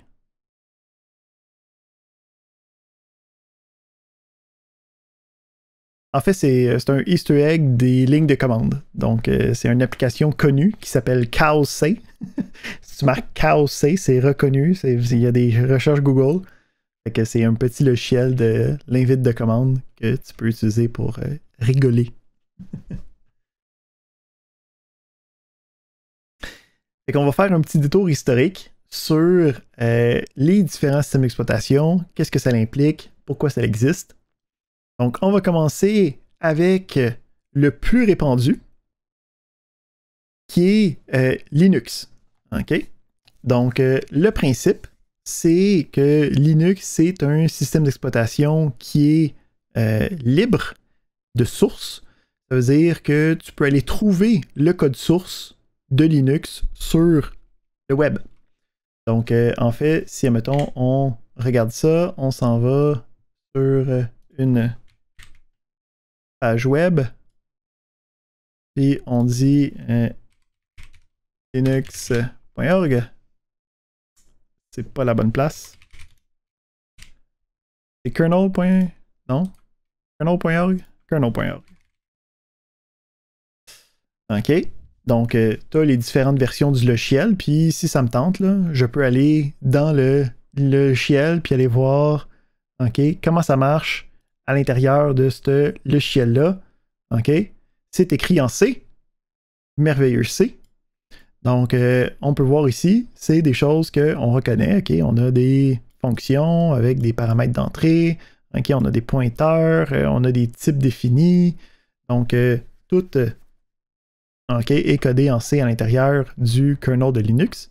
Puis, c'est libre. Hein? Donc, moi, je peux télécharger ça, le modifier, puis être capable de le réutiliser au besoin. Fait que ça fait en sorte qu'il y a une très grande communauté qui existe autour de ça. Puis, il y a différentes distributions disponibles de Linux, okay, qui ont été faites par différentes, soit groupements de personnes ou des compagnies. Donc, puisque c'est libre, hein, n'importe qui a le droit de faire ce qu'il veut avec. Fait que ça veut dire que si t'es pas content, ben, tu peux prendre la version, puis en faire ta propre version, puis dire que ben, voici ma version qui est meilleure que toutes les autres, commencer à l'utiliser. Fait que on a ici ce qu'on appelle différentes distributions. Donc, on a ici les différentes distributions. On a même un petit lien pour aller voir si on suit ce lien-là.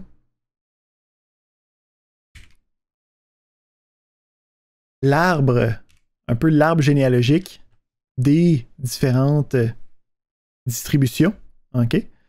Donc, on peut voir que initialement, on avait OK? Dans les grandes parties, dans les premières grosses distributions, on avait Debian, on avait Slackware, OK? On a eu Red Hat, Donc, on a eu Arch. Et ici, c'est des lignes disponibles avec le temps, là. Si on regarde Debian, on va aller... Voyons. Je vais juste aller vers la droite. OK. On a la grande famille d'Ubuntu, OK, qui est disponible. Donc, ça ici, c'est devenu une très grande distribution derrière. C'est une des plus populaires. Donc, il y a... Puis, on peut voir ici, ce qu'on peut voir, là, c'est qu'il y en a beaucoup. Beaucoup de distributions. Donc, c'était libre. Tout le monde peut faire ce qu'il veut. Fait que ça fait que c'est un peu la zizanie. Aussi, Linux est utilisé comme la base pour Android. Donc, Android est basé sur Linux. Donc, tous ces éléments-là, ça vient avec. Puis, autour de ça, donc Linux, c'est ce qu'on appelle le noyau. Hein? Donc, c'est juste la partie centrale qui est capable de communiquer avec les différents périphériques. Mais avec juste ce noyau, tu n'as pas un système d'exploitation. Fait que, il y a une suite d'utilitaires. Hein? Donc, le KOC là, que j'ai marqué tantôt, là, il y en a plein d'autres fonctions. Là, CD, PWD, CAT, et ainsi de suite. Donc, plein de fonctions fondamentales pour avoir un minimum de fonctionnalités autres que le noyau. Puis, c'est une gang qui s'appelle GNU qui ont construit cet élément-là. On va revenir à ça dans un petit peu de temps. Fait qu'on a les différentes suites GNU avec Linux. On a un deuxième, on va revenir aussi à ce noyau-là dans quelques instants quand on va reparler de Unix en général. On a ensuite notre ami Microsoft Windows. Hein? Donc, il y a eu la version 1, 2, 3, 3.1, 3.11 qui étaient dans des systèmes 16 bits. Après ça, on a passé à des systèmes 32 bits, Windows 95, Windows 98, Windows ME. Puis après ça, il y a eu une deuxième branche. Parce que, rendu ici, celui-là, ça a été pas mal une catastrophe. Là. Ils n'ont pas bien fait les choses. Ils avaient commencé sur 95, ils patchaient un peu sur 98. Il avait fallu qu'ils sortent une deuxième version de 98 qui est sortie en 99. Puis après ça, ils ont le Windows Millennium Edition, le ME, mais c'était rendu, pour te donner une idée de l'idée, là, là, en 98, qu'est-ce qui était cool, c'est que tu pouvais brancher des périphériques USB. Là, là, on était pas mal à ce niveau-là. Là. Puis à Windows ME, il y avait pas mal de choses qui cassaient. Tu pluguais une affaire USB, puis l'ordi crashait, des choses comme ça. Donc, pendant ce temps-là, il y avait une deuxième ligne de produits de Microsoft. Dans ce temps-là, il y avait un produit pour les ordinateurs de bureau, donc dans le sens de bureau comme genre pour des secrétaires, pour du monde qui travaille avec leur ordinateur, puis pour les ordinateurs de maison. Fait que pour les ordinateurs de maison, on avait le Windows 98, 95 et ME. Puis, de l'autre bord, on avait les New Technology. Donc, celui-là a aussi eu des versions qui étaient spécifiques, avec des numéros. Ça a eu une version avec Windows 2000, puis on a eu Windows XP qui était basé là-dessus. Après le ME, la version résidentielle, la version consumer, était tellement plus bonne qu'ils ont switché, puis ils ont dit, OK, ben on va avoir XP qui va être la version consumer aussi. Puis à partir de là, on est resté sur cette lignée-là.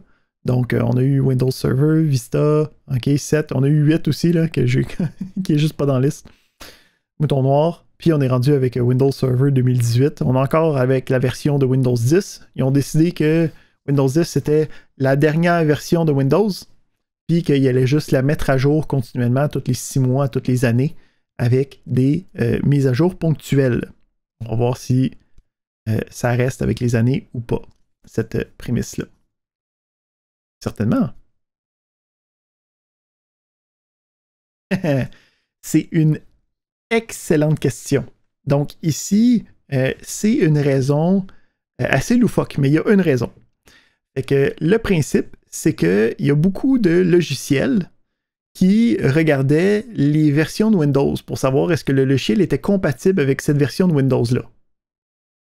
OK? Fait que le principe, c'est que, admettons, j'ai quelque chose qui marche juste sur Windows 7 ou plus. Fait que je regarde c'est quoi la version de Windows. Si tu me dis que t'es Vista, si tu me dis que t'es XP, ça marche pas. Si tu me dis que t'es Windows 95, ça marche pas. Si tu me dis que t'es Windows 98, ça marche pas. Mais là, les programmeurs, ils ont été lâches, hein, comme ils le font si bien. Puis ils se sont dit, ben, je veux pas avoir 2 ifs à coder, ok? Fait que je vais juste regarder le premier chiffre. Si c'est 9, je vais dire que ça marche pas. Fait que là, si soudainement tu avais une version qui était Windows 9, ben ça aurait pensé que tu étais dans le temps de Windows 95, puis il aurait dit, ah non, nous autres, nos logiciels, ils marchent pas avec cette version de Windows-là. Fait qu'ils ont dit, on skip le problème, puis on saute à 10. Mais techniquement parlant, il n'y a aucune manière de compter les versions de Windows puis qu'on arrive à 10 pour Windows 10. OK? Il y a beaucoup de monde qui ont essayé, il n'y a pas personne qui a réussi à arriver à 10 à Windows 10.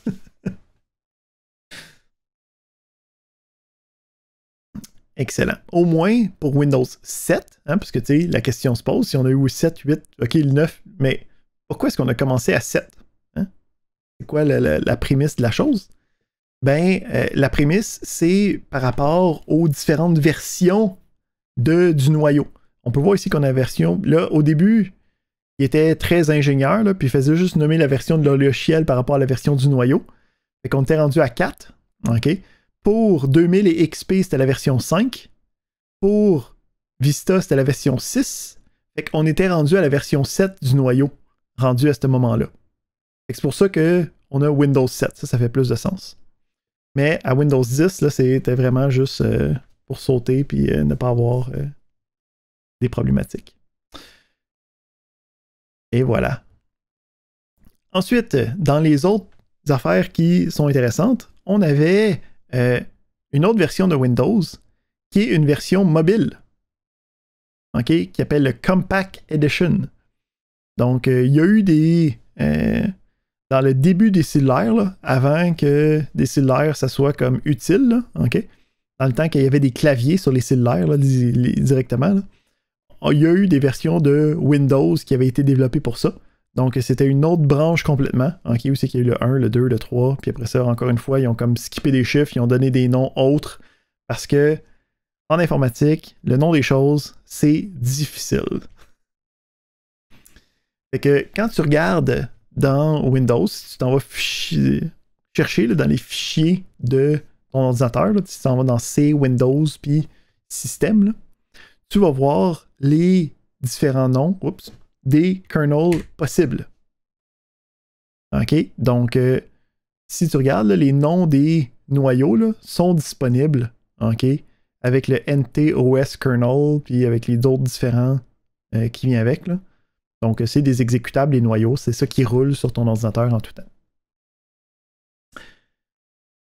Il y en a d'autres. OK, donc ça, c'est comme les 2 méga plus gros. Ah oui, c'est... Ouais, ben je vais aussi avant répondre à Khalil qui avait posé la question dans le chat. C'est quoi la prochaine version? Il n'y en a pas de prochaine version. C'est Windows 10 Forever and Ever. OK? New best friend. Fait que... Le principe, encore une fois, c'est qu'il y ait des mises à jour ponctuelles, OK, puis que ce soit la dernière version qui a juste des updates à tous les 6 mois, toutes les années. C'est pour ça que vous prendrez un moment, là, mais ça se peut que vous vous rendez compte qu'à tous les 6 mois, il y a un update qui est vraiment plus long que les autres. Ben ça, c'est la nouvelle version de Windows. OK, donc c'est la dernière version, puis là, il leur donne des noms bizarres des différents updates, puis ils sont pas capables, encore une fois, même si c'est Windows 10, de décider des bons noms d'update. Fait que on est rendu avec des noms où c'est que c'est l'année, puis comme la période. Fait que là, on est à 20H2. Mais avant, c'était le October Update, puis avant, ça s'appelait Redstone, puis avant, comme si c'est... Ben, pour continuer avec Khalil, le principe, c'est que s'il y a une interface à mettre à jour, ça va juste venir dans un update comme les autres. Fait qu'on avait Alexis. Mm-hmm. Yes, exactement. Mm-hmm.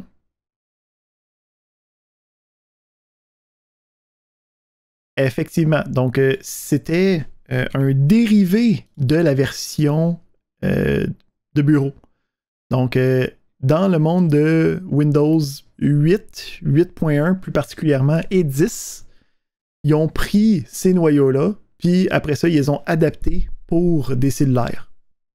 Donc, quand on parle de Windows Phone, qui est maintenant défunt, c'était des cellulaires qui roulaient une version du même noyau que qu'est-ce que tu roulais sur ton ordinateur.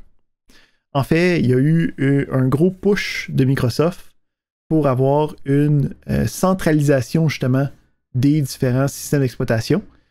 Puis le principe, c'était que c'était le même noyau que ce soit sur ton ordinateur, sur ton téléphone ou sur ta Xbox.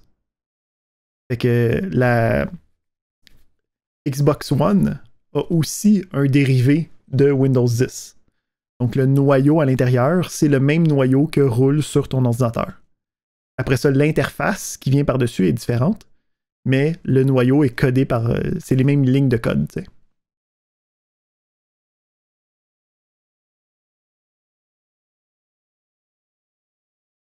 Effectivement, effectivement.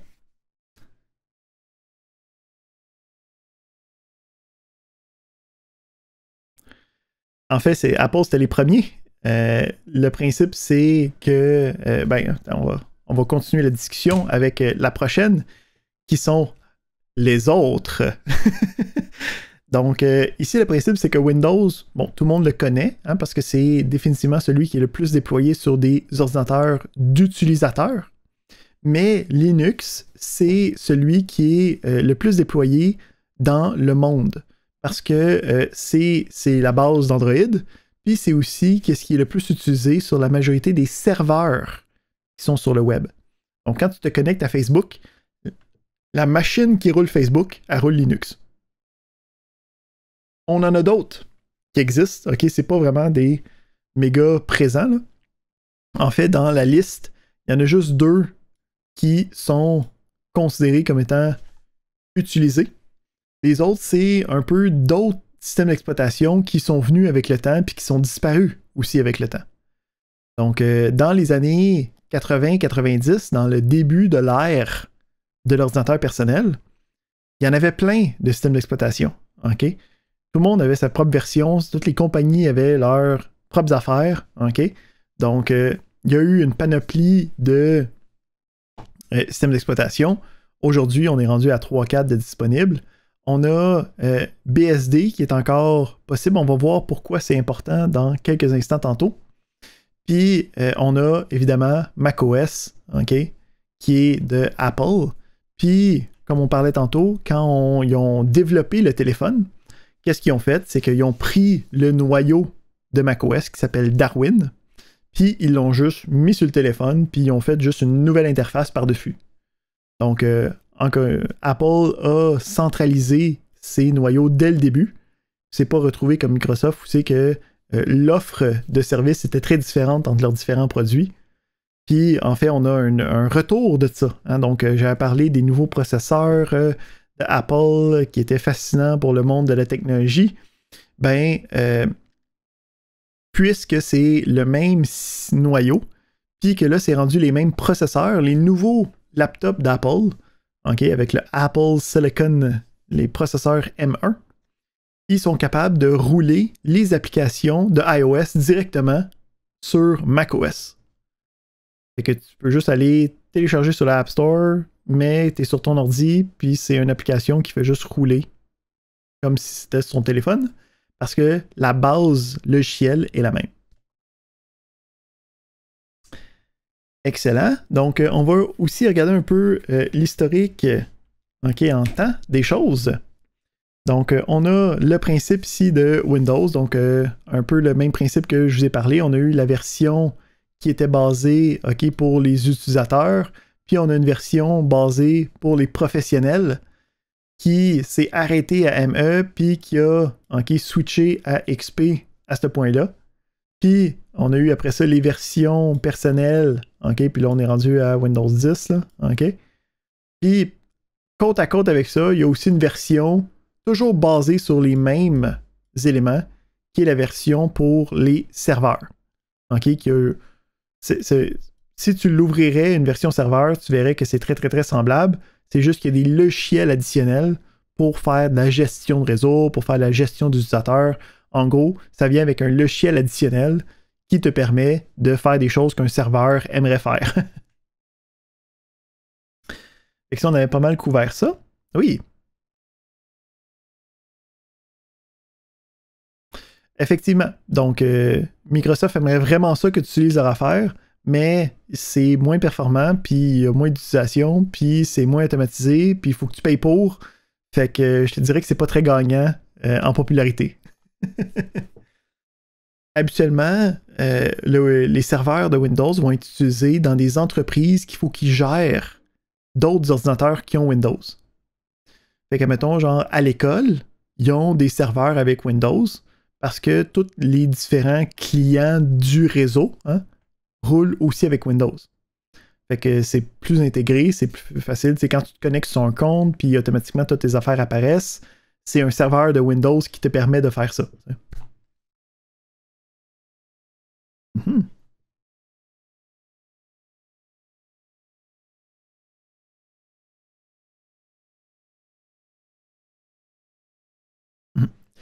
C'est une excellente question. Puis en ce moment, la tendance se veut que chaque ordi est physique. Ça veut dire que chaque ordi a son propre processeur, sa propre mémoire, sa propre capacité de calcul. Mais dans le début des ordinateurs en entreprise, il y avait ce principe-là qu'on appelait un thin client, un client mince, qui était justement juste une boîte avec un écran puis un clavier. Puis le but de la boîte, c'était de se connecter à un serveur central puis d'être capable d'exécuter à partir du serveur central. C'est le serveur central qui avait plein de capacités puis qui était capable de distribuer toutes ces possibilités. Puis je dis que la tendance c'est en ce moment ça parce que c'est en train de shifter cette tendance-là. Particulièrement en ce moment, particulièrement avec ce qu'on est capable de faire. On est capable de se connecter à un serveur qui va construire une machine virtuelle puis qui va faire à semblant que tu es connecté à un vrai ordinateur quand toi, tu es connecté à une petite bébelle qui fait juste avoir de l'Internet. T'sais. Fait que je te dirais que dans les 5-10 prochaines années, ça se peut qu'on voit un revirement de situation où c'est qu'on aurait une méga machine ou une série de méga machines qui seraient connectées à des centaines, des milliers de petites micro-machines qui ont juste un écran et un clavier. Puis que eux autres, ils font juste se connecter à un serveur externe pour être capable de travailler sur d'autres choses. Mais c'est...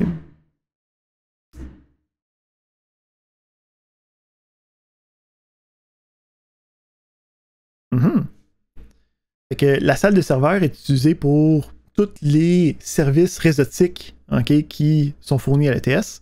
Donc, il va autant avoir les serveurs de Windows qui vont, mettons, garder qu'est-ce que sur votre M, que c'est eux autres avec qui tu vas communiquer quand tu te logs sur ton ordinateur. Il faut que ça vérifie ton mot de passe à quelqu'un.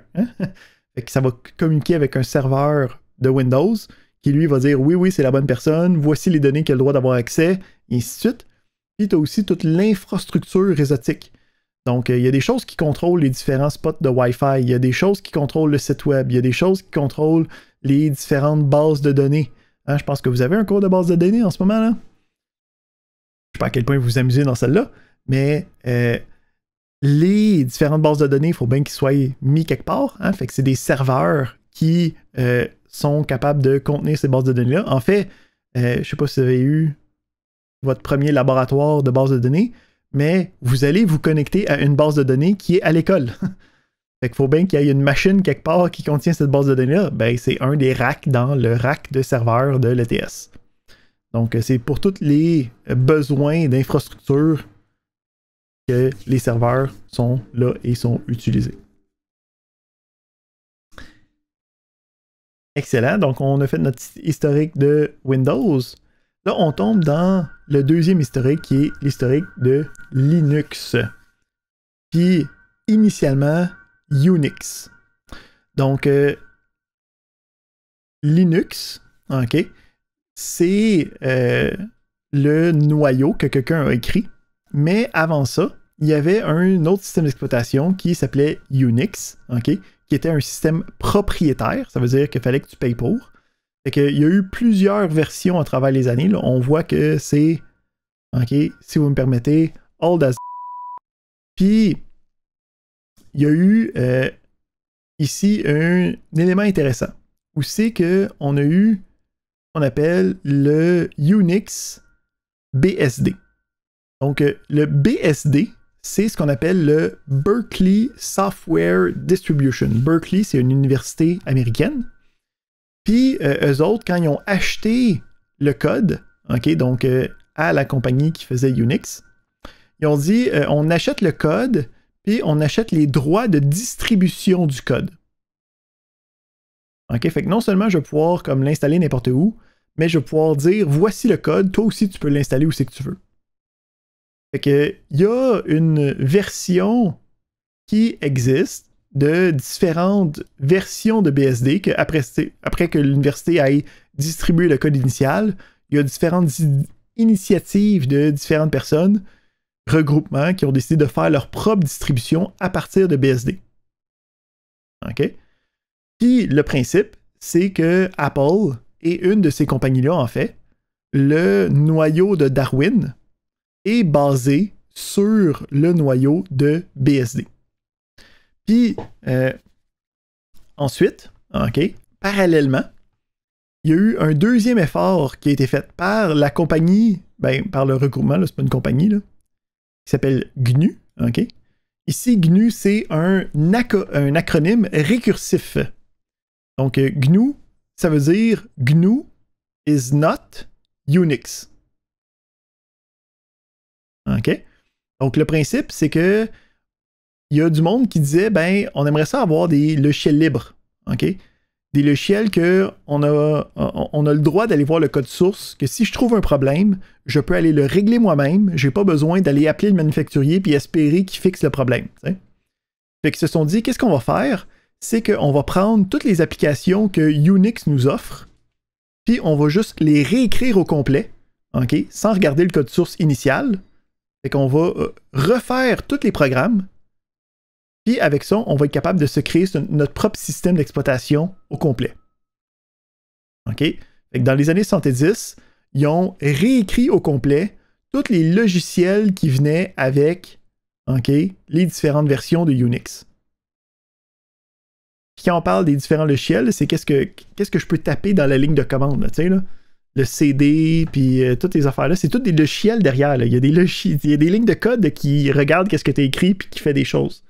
Fait qu'ils ont toutes refait les différents utilitaires qui venaient avec. Mais tous les utilitaires, ça peut rien faire sans avoir un noyau, hein, sans avoir le kernel.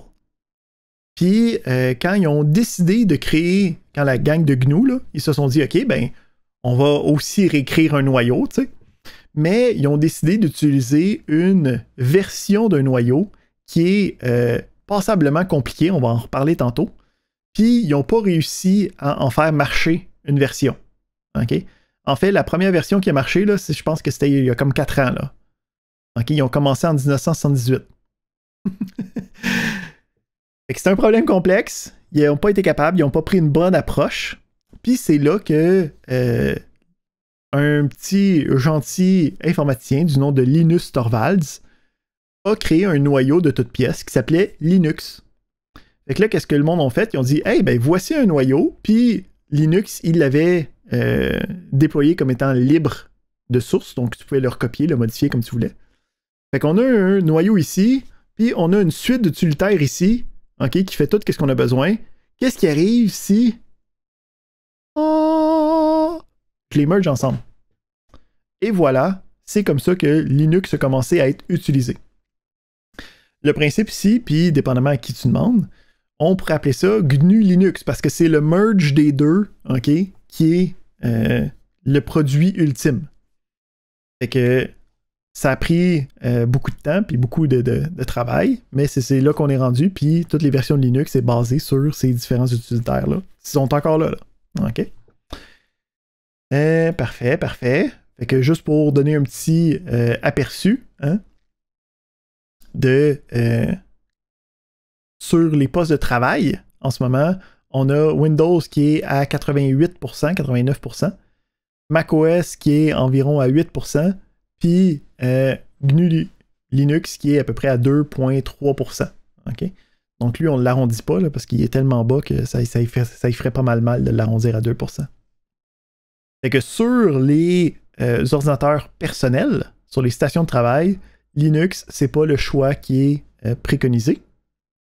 Mais par contre, si on regarde les parts du marché des ordinateurs, ok, donc on appelle des super ordinateurs, qui sont des ordinateurs qui sont basés sur comme les serveurs et ainsi de suite, on peut voir que, bon, des années 90, ok, début 2000, on avait les ordinateurs qui étaient basés sur Unix. Puis on peut voir une montée, ok, puis c'est rendu par là, des ordinateurs avec Linux. OK? On peut voir ici que notre si grand combattant sur les ordinateurs de poste de travail, Windows, est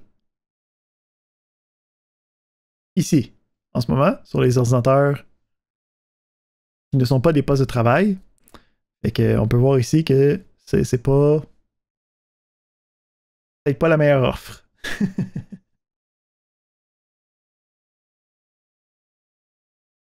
Alright. Donc, on revient ici sur les différents systèmes de fichiers. Donc, on avait dit que les différents systèmes d'exploitation ont différents systèmes de fichiers. Puis, c'est ça qui va dicter comment les informations sont écrites sur les différents disques de stockage. Donc, dépendamment du médium, il va y avoir différents types de systèmes de fichiers, même si c'est dans le même système d'exploitation. Fait que le système de fichiers qui est sur un disque dur, puis le système de fichiers que tu écris sur la clé USB, puisqu'ils ont différentes technologies, puis différentes manières d'être surutilisés, puis différentes manières de comme, essayer d'augmenter l'efficacité, puis d'essayer de maximiser l'utilisation, ils vont utiliser différents systèmes de fichiers. Donc, dépendamment de qu'est-ce que tu utilises, il va y avoir différent, mais c'est partout. Là. Dès qu'il y a du stockage, tu es obligé d'avoir un système de fichiers.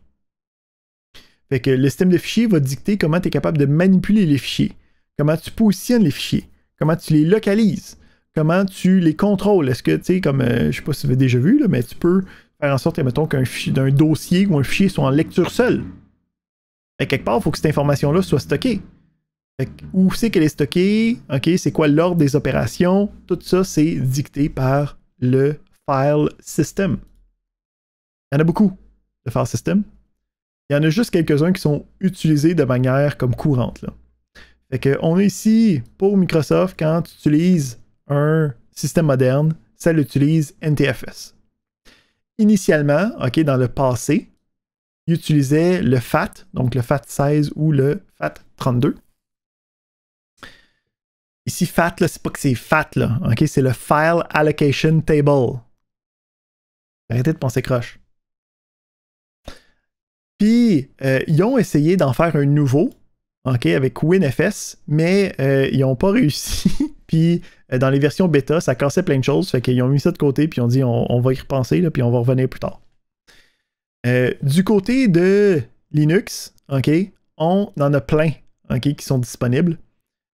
Donc, en ce moment, qu'est-ce qui est cool et in? Ok, on a RiserFS, puis EXT4, ok, pour le Extended File System version 4. Hein, fait que s'il y a eu version 4, c'est qu'il y a eu la version 3, il y a eu la version 2, il y a eu la version 1, qui mettait de plus en plus de features, plus en plus de différentes possibilités derrière. Oui.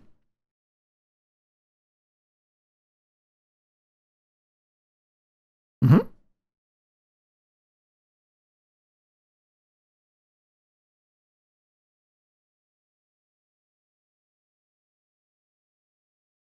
Ben, le RAW, habituellement, c'est qu'il n'y a pas de système de fichiers. Fait que c'est juste des données qui ne sont pas capables d'être allouées ou qui ne sont, que c'est fait pour un système complètement custom. C'est pas mal les seules choses qui...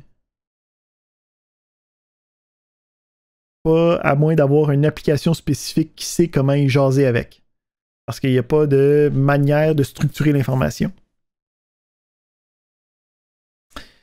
Du côté de Apple, on a le HFS Plus, qui était comme la version ancienne.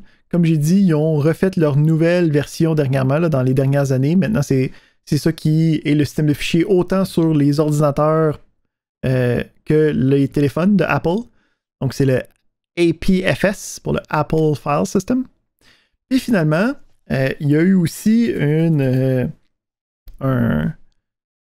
coopération entre Microsoft et Apple pour avoir un système de fichiers communs pour les disques de stockage amovibles. Donc, les clés USB. Quand vous formatez les clés USB, habituellement, ça va être en Extended FAT. Donc, le Extended File Allocation Table. Le principe ici, c'est que ça permet donc de brancher une clé USB soit dans un Mac, soit dans un PC, puis que tout le monde soit content, puis qu'on n'a pas de problème.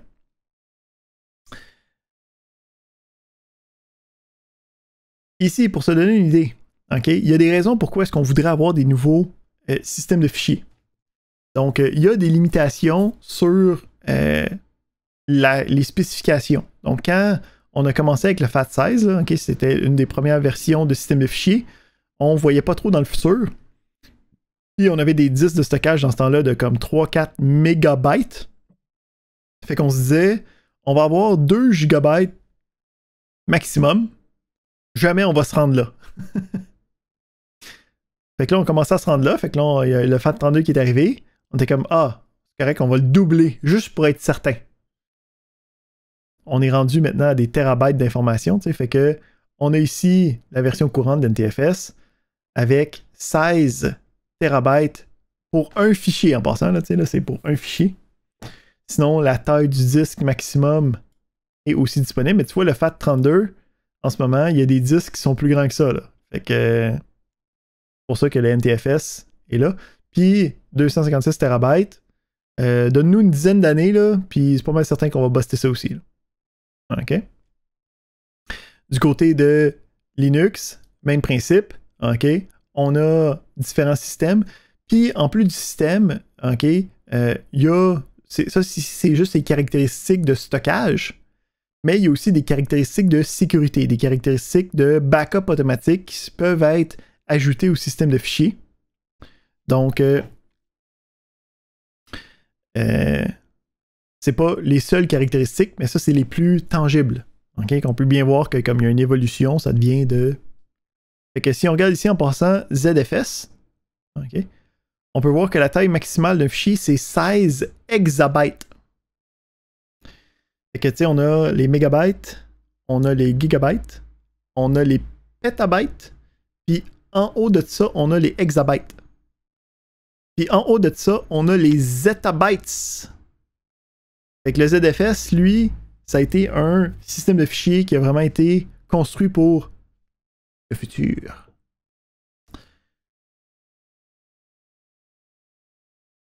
Mais qui n'est pas vraiment utilisé dans les ordinateurs, malheureusement. Dans certains serveurs seulement. Alright. Fait que on va transférer notre discussion vers les principes du noyau. Okay? Donc, on va regarder le noyau, qu'est-ce que ça implique, comment est-ce que ça fonctionne, qu'est-ce que c'est capable de faire. Hein, donc, on avait parlé que le noyau, son but principal, c'est d'être capable de faire la gestion des périphériques. Je vais revenir à l'autre diapo avant, tantôt. Fait que c'est fait pour avoir différentes fonctions, différentes protocoles pour être capable de travailler avec les couches primordiales du système d'exploitation. Gestion périphérique, processeur, fichier, réseau. Fait que comment est-ce que ça va marcher dans la minutie de tous les jours? Okay? Parce que quand je pars mon browser, okay, même si c'est Edge, ça vient avec le système d'exploitation, mais c'est pas dans le noyau. Qu'est-ce qui va se passer? C'est que on va avoir des applications. OK? Puis l'application a besoin de faire quelque chose qui pourrait parler à un périphérique. Fait que lui, il va faire ce qu'on appelle un appel système.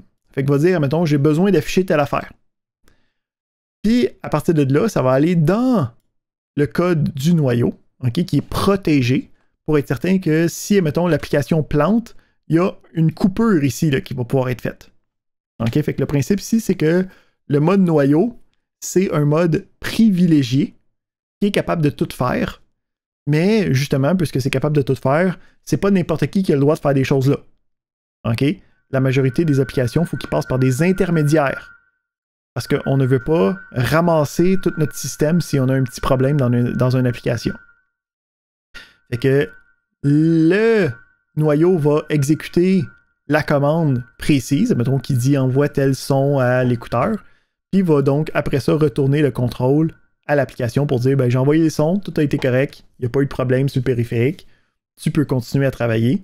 Puis là, à partir de là, l'application recommence, puis refait des appels, et ainsi de suite, pour avoir notre application interactive. Fait que c'est quoi les différents outils de gestion? Hein? Donc, on parlait de gestion de périphérique. Ça veut dire que c'est le noyau qui est capable de parler au processeur, qui est capable de gérer comment les informations sont stockées dans la mémoire vive. C'est quoi les différentes entrées-sorties des périphériques? Donc, quand je reçois, tu sais, quand je suis sur ma souris, là, puis je clique sur des choses, les informations sont envoyées, puis c'est le noyau qui les recueille. Puis le noyau va être capable de dispatcher cette information-là à qui en a besoin. Même principe, c'est le noyau qui va décider, ben, hey, carte graphique, affiche-moi telle fenêtre avec tel nombre de pixels, puis là, sur tel pixel, ça va être blanc, puis là, ça va être noir, puis là, ça va créer un rectangle, puis là, ça va être tel texte, et ainsi de suite. Après ça, le noyau va être capable de faire la gestion des processus. Donc, on parlait ici tantôt des multitâches. Hein? Donc, pour décider, c'est rendu à qui le tour? Pour faire en sorte que s'il y a une application qui plante, que ça n'apporte pas le système avec lui, c'est le noyau qui va décider du time slice, okay? Donc le temps partagé, pour être capable de faire la gestion de tout ça. Même principe, quand on faisait de l'allocation de mémoire, admettons que tu as besoin d'un logiciel qui prend de la mémoire, ben, ça va être le noyau qui va dire voici la mémoire qui a été allouée, okay? Puis c'est lui qui va dire il n'y a plus de mémoire, on est pogné, essaye de faire quelque chose d'autre. C'est lui qui fait la gestion des fichiers, hein? Donc c'est lui qui va être capable de lire par rapport au système de fichiers. Si tu dis ben j'ouvre mon Explorer de Windows puis je m'en vais à telle place, l'Explorer de Windows va faire des appels au noyau pour dire hey, qu'est-ce qu'il y a dans ce dossier-là? Lui va être capable d'aller parler au périphérique qui est le disque dur de stockage. Le disque dur de stockage répond, le noyau est capable d'interpréter ces informations-là, puis d'envoyer l'information à l'application. Même principe, gestion de la réseautique. Donc, quand il faut parler à la carte réseau, là, parce que sur la carte réseau, puis on va le revoir plus tard dans la session comment ça marche un petit peu, là, mais le fil réseau qui est branché, ben, il y a des impulsions électriques qu'il faut qu'il soit émis pour générer des données. Ben, ça va être le noyau qui va décider c'est quoi ces informations-là pour envoyer à la carte réseau. Donc, tout ça, c'est géré par le noyau. On va voir c'est quoi les différents types de noyaux. Comment est-ce qu'on peut les faire? Parce qu'on avait tantôt parlé de GNU là, qui a fait son propre noyau puis qui avait fuck up la chose complètement. Pourquoi? C'est quoi qu'ils ont essayé de faire? C'est que la première version, ok, c'est ce qu'on appelle un noyau monolithique. Okay, ça veut dire que c'est un gros programme, okay, c'est un gros fichier, pensez à un gros fichier C là, qui se compile d'une shot, puis qui est capable de tout faire. Donc, c'est la première version de Linux a été faite comme ça. Okay, donc, c'est ce qu'on appelait un noyau monolithique. C'est vraiment le fun parce que c'est rapide et efficace, parce que tout se passe au même endroit. Okay, c'est comme un point central, c'est très, très, très compact. Okay? Il n'y a pas rien que du monde qui a besoin de parler à... Tu sais, c'est l'inverse de la maison des fous, là. OK? C'est une PME avec 3 personnes. Tout le monde est dans le même building. OK? Ça va vite. Tout le monde se parle. Tout le monde sait qu'est-ce qui se passe à tout moment. Mais quand vient le temps de comme augmenter les fonctionnalités, quand tu augmentes ton entreprise, tu es rendu à 20, 30 personnes, si tu es toutes dans la même pièce, OK? Il commence à avoir des problèmes logistiques. OK? S'il y a quelqu'un qui a besoin d'aller chercher de l'information, il n'est pas capable de savoir qui c'est qui a les informations, donc ça devient très gros rapidement. On ne peut pas le porter, on ne peut pas les transférer de building, okay, ils ne sont pas capables, parce qu'ils sont tous habitués de tu sais où c'est que toutes les informations, fait que ça devient problématique à long terme. Mais ça a bien marché dans notre cas parce que ça nous a permis d'avoir un noyau fonctionnel rapidement, dans le temps d'une année de développement. L'évolution de ça. Hein? Je vous laisse deviner, là. En ce moment, on a un noyau monolithique non modulaire. Qu'est-ce que vous pensez qui est l'évolution de ça? Drum roll, please. Hey! Un noyau monolithique modulaire. Qui l'eût cru? Donc, le principe ici, c'est on a une partie monolithique quand même. Fait que les grosses affaires à faire, là, habituellement, comme l'ordonnanceur, d'être capable de gérer la mémoire, donc les fonctionnalités de ultime de base, là, vont être monolithiques. Mais autour de ça, il va y avoir beaucoup de éléments qui vont être modulaires. Donc, les différents périphériques, okay, le code pour gérer le périphérique va être un module que tu peux accrocher au noyau. Okay? Les différents systèmes de fichiers que tu peux utiliser vont être accrochés au noyau dans des modules externes qui peuvent être développés de manière indépendante. Fait que ça permet de pouvoir construire un noyau qui a juste les parties que tu veux, puis en même temps de juste développer de ton bord sans avoir à regarder qu'est-ce que tout le reste du monde font. Donc, les versions de Linux courantes, et on est rendu à la version 5. Quelque chose de Linux, là, à partir des versions 2.6, dans les débuts des années 2000, je crois, là, était une version modulaire. Donc, le principe ici, c'est que on pourrait dire, ben, souvent, il va y avoir plus d'interactions, okay, parce qu'il faut avoir comme des modules, puis de l'interaction, puis de l'interface entre les modules, ce qui ferait que c'est plus grand. Mais avec les nouvelles versions les versions modernes de Linux, là, les nouvelles, ça fait 15 ans, là, le principe, c'est que tu peux décider de qu'est-ce qui est intégré dans le noyau ou pas. Donc, les modules peuvent être chargés de manière dynamique, dépendamment de ce que l'ordinateur a besoin, fait que ça fait que c'est pas si grave. Fait que la grande problématique, ça va être que faut faire quand même attention parce que le module est quand même intégré au noyau. Ça veut dire que si le module est défectueux, ben ça emporte le système avec lui. On a ensuite la version de ça qui est comme poussée un petit peu plus, qu'on appelle le micro-noyau. Okay? Le microkernel. Fait que ça, c'est le principe de Windows, en fait. Donc, le principe de Windows, c'est qu'on a juste un petit environnement, puis tous les éléments qui seraient dans des modules, okay, vont avoir des... en fait, qu'est-ce qui est... Ici, quand on parlait de modules, c'était quand même intégré dans l'architecture principale. Fait que tu pouvais comme enlever puis rajouter du code, mais c'était quand même monolithique. Ça donnait quand même un méga programme qui roulait. Le principe du microkernel, c'est d'avoir juste le micro-noyau, le microkernel, qui est juste les parties fondamentales. Puis après ça, on a une première couche d'interface entre les deux. Okay? Donc, cette couche d'interface-là permet d'avoir des pilotes, okay, des différents périphériques, permet d'avoir, mettons, les communications de réseau qui sont capables de, eux, parler avec le matériel. Puis, à partir de ça, on est vraiment capable d'avoir des équipes qui sont capables de déployer chacun des éléments. Fait que celui-là est vraiment décomposé autant dans sa conception que dans son exécution. Donc, le noyau de Linux, son principe, c'est que tu peux décider qu'est-ce qui va dedans, mais ça te donne un méga bloc qui a tout dedans après, qui est exécuté par l'ordinateur. Quand on est sur Windows, ben, on a un core qui est important, puis après ça, on a des modules qui communiquent avec ce core-là au besoin. Si on prend ce principe-là, okay, dans son extrême, on peut avoir ce qu'on appelle des noyaux hybrides où, à place d'avoir comme un core important, on dissèque cette partie-là, puis que tout devient des modules. OK? Fait qu'il n'y a plus rien de fondamentalement important. Tout est capable de communiquer avec tout le monde.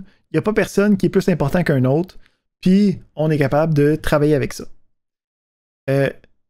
C'est ce que la gang de GNU de tantôt, là, ceux qui voulaient refaire le système de Unix, c'est ça qu'ils ont essayé. Fait qu'ici, quand le désavantage, c'est difficile à programmer, je ne sais pas comment mettre d'emphase là-dessus assez pour faire comprendre que ça leur a pris 15 ans écrire un programme, qui était fonctionnel. C'est du jamais vu, là.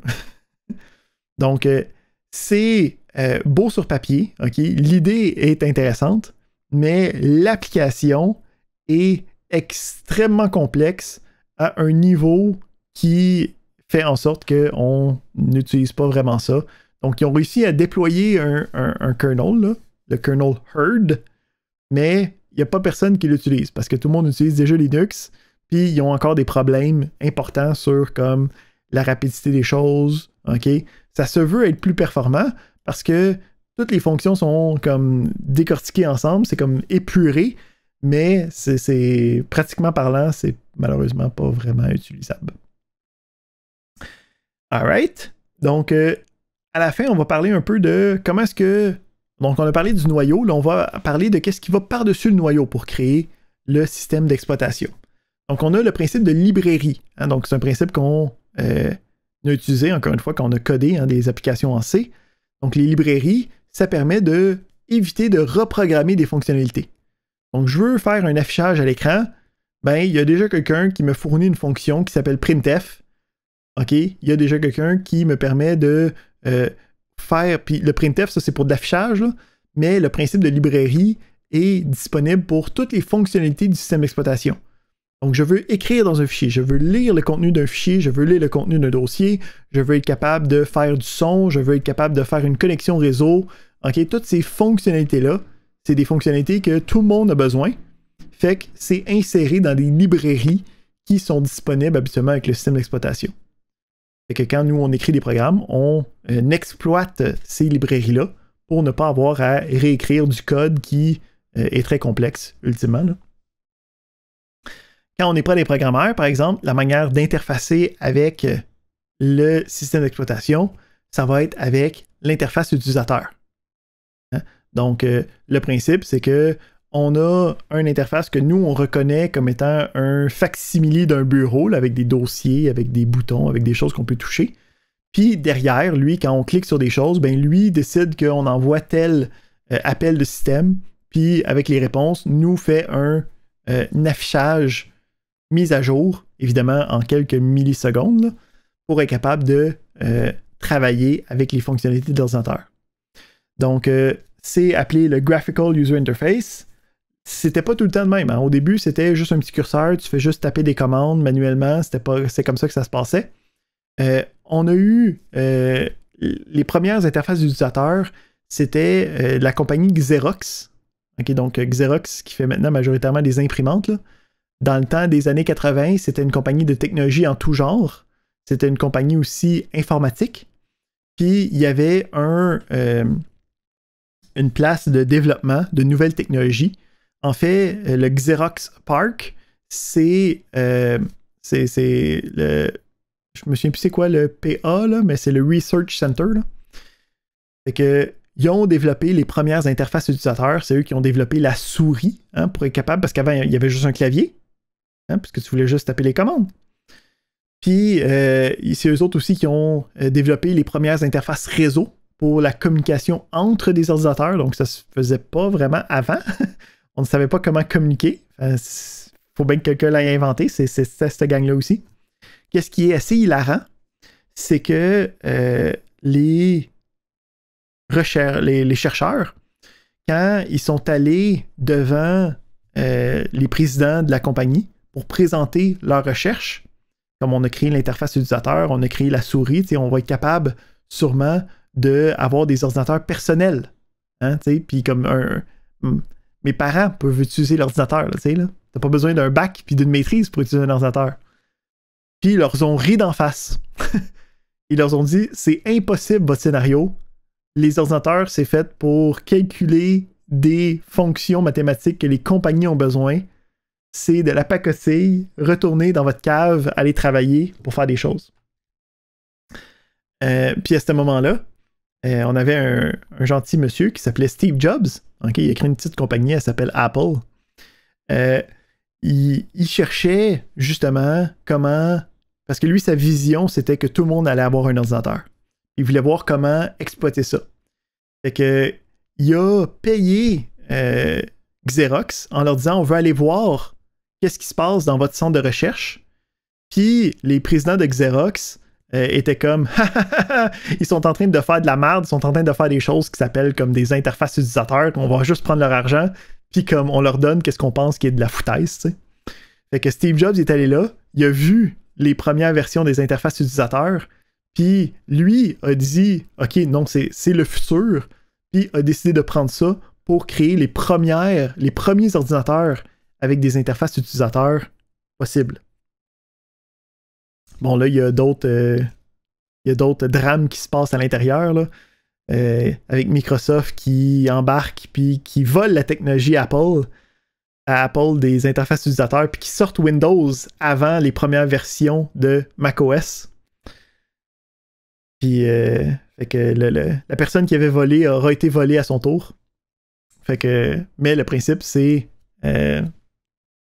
qu'est-ce qui se termine aujourd'hui, c'est notre interface courante qu'on est capable d'utiliser. Mais il y a l'interface alternative, le Command Line Interface. On va le revoir en fait dans la dernière partie du cours, comment utiliser cette interface-là pour être capable de travailler avec l'ordinateur. On en a assez vu pour aujourd'hui. End of slideshow. Donc, c'est la fin du cours d'aujourd'hui. On se revoit, nous autres, la semaine prochaine. Évidemment, vous avez votre prochain laboratoire avec votre prochain mini-quiz ce mardi.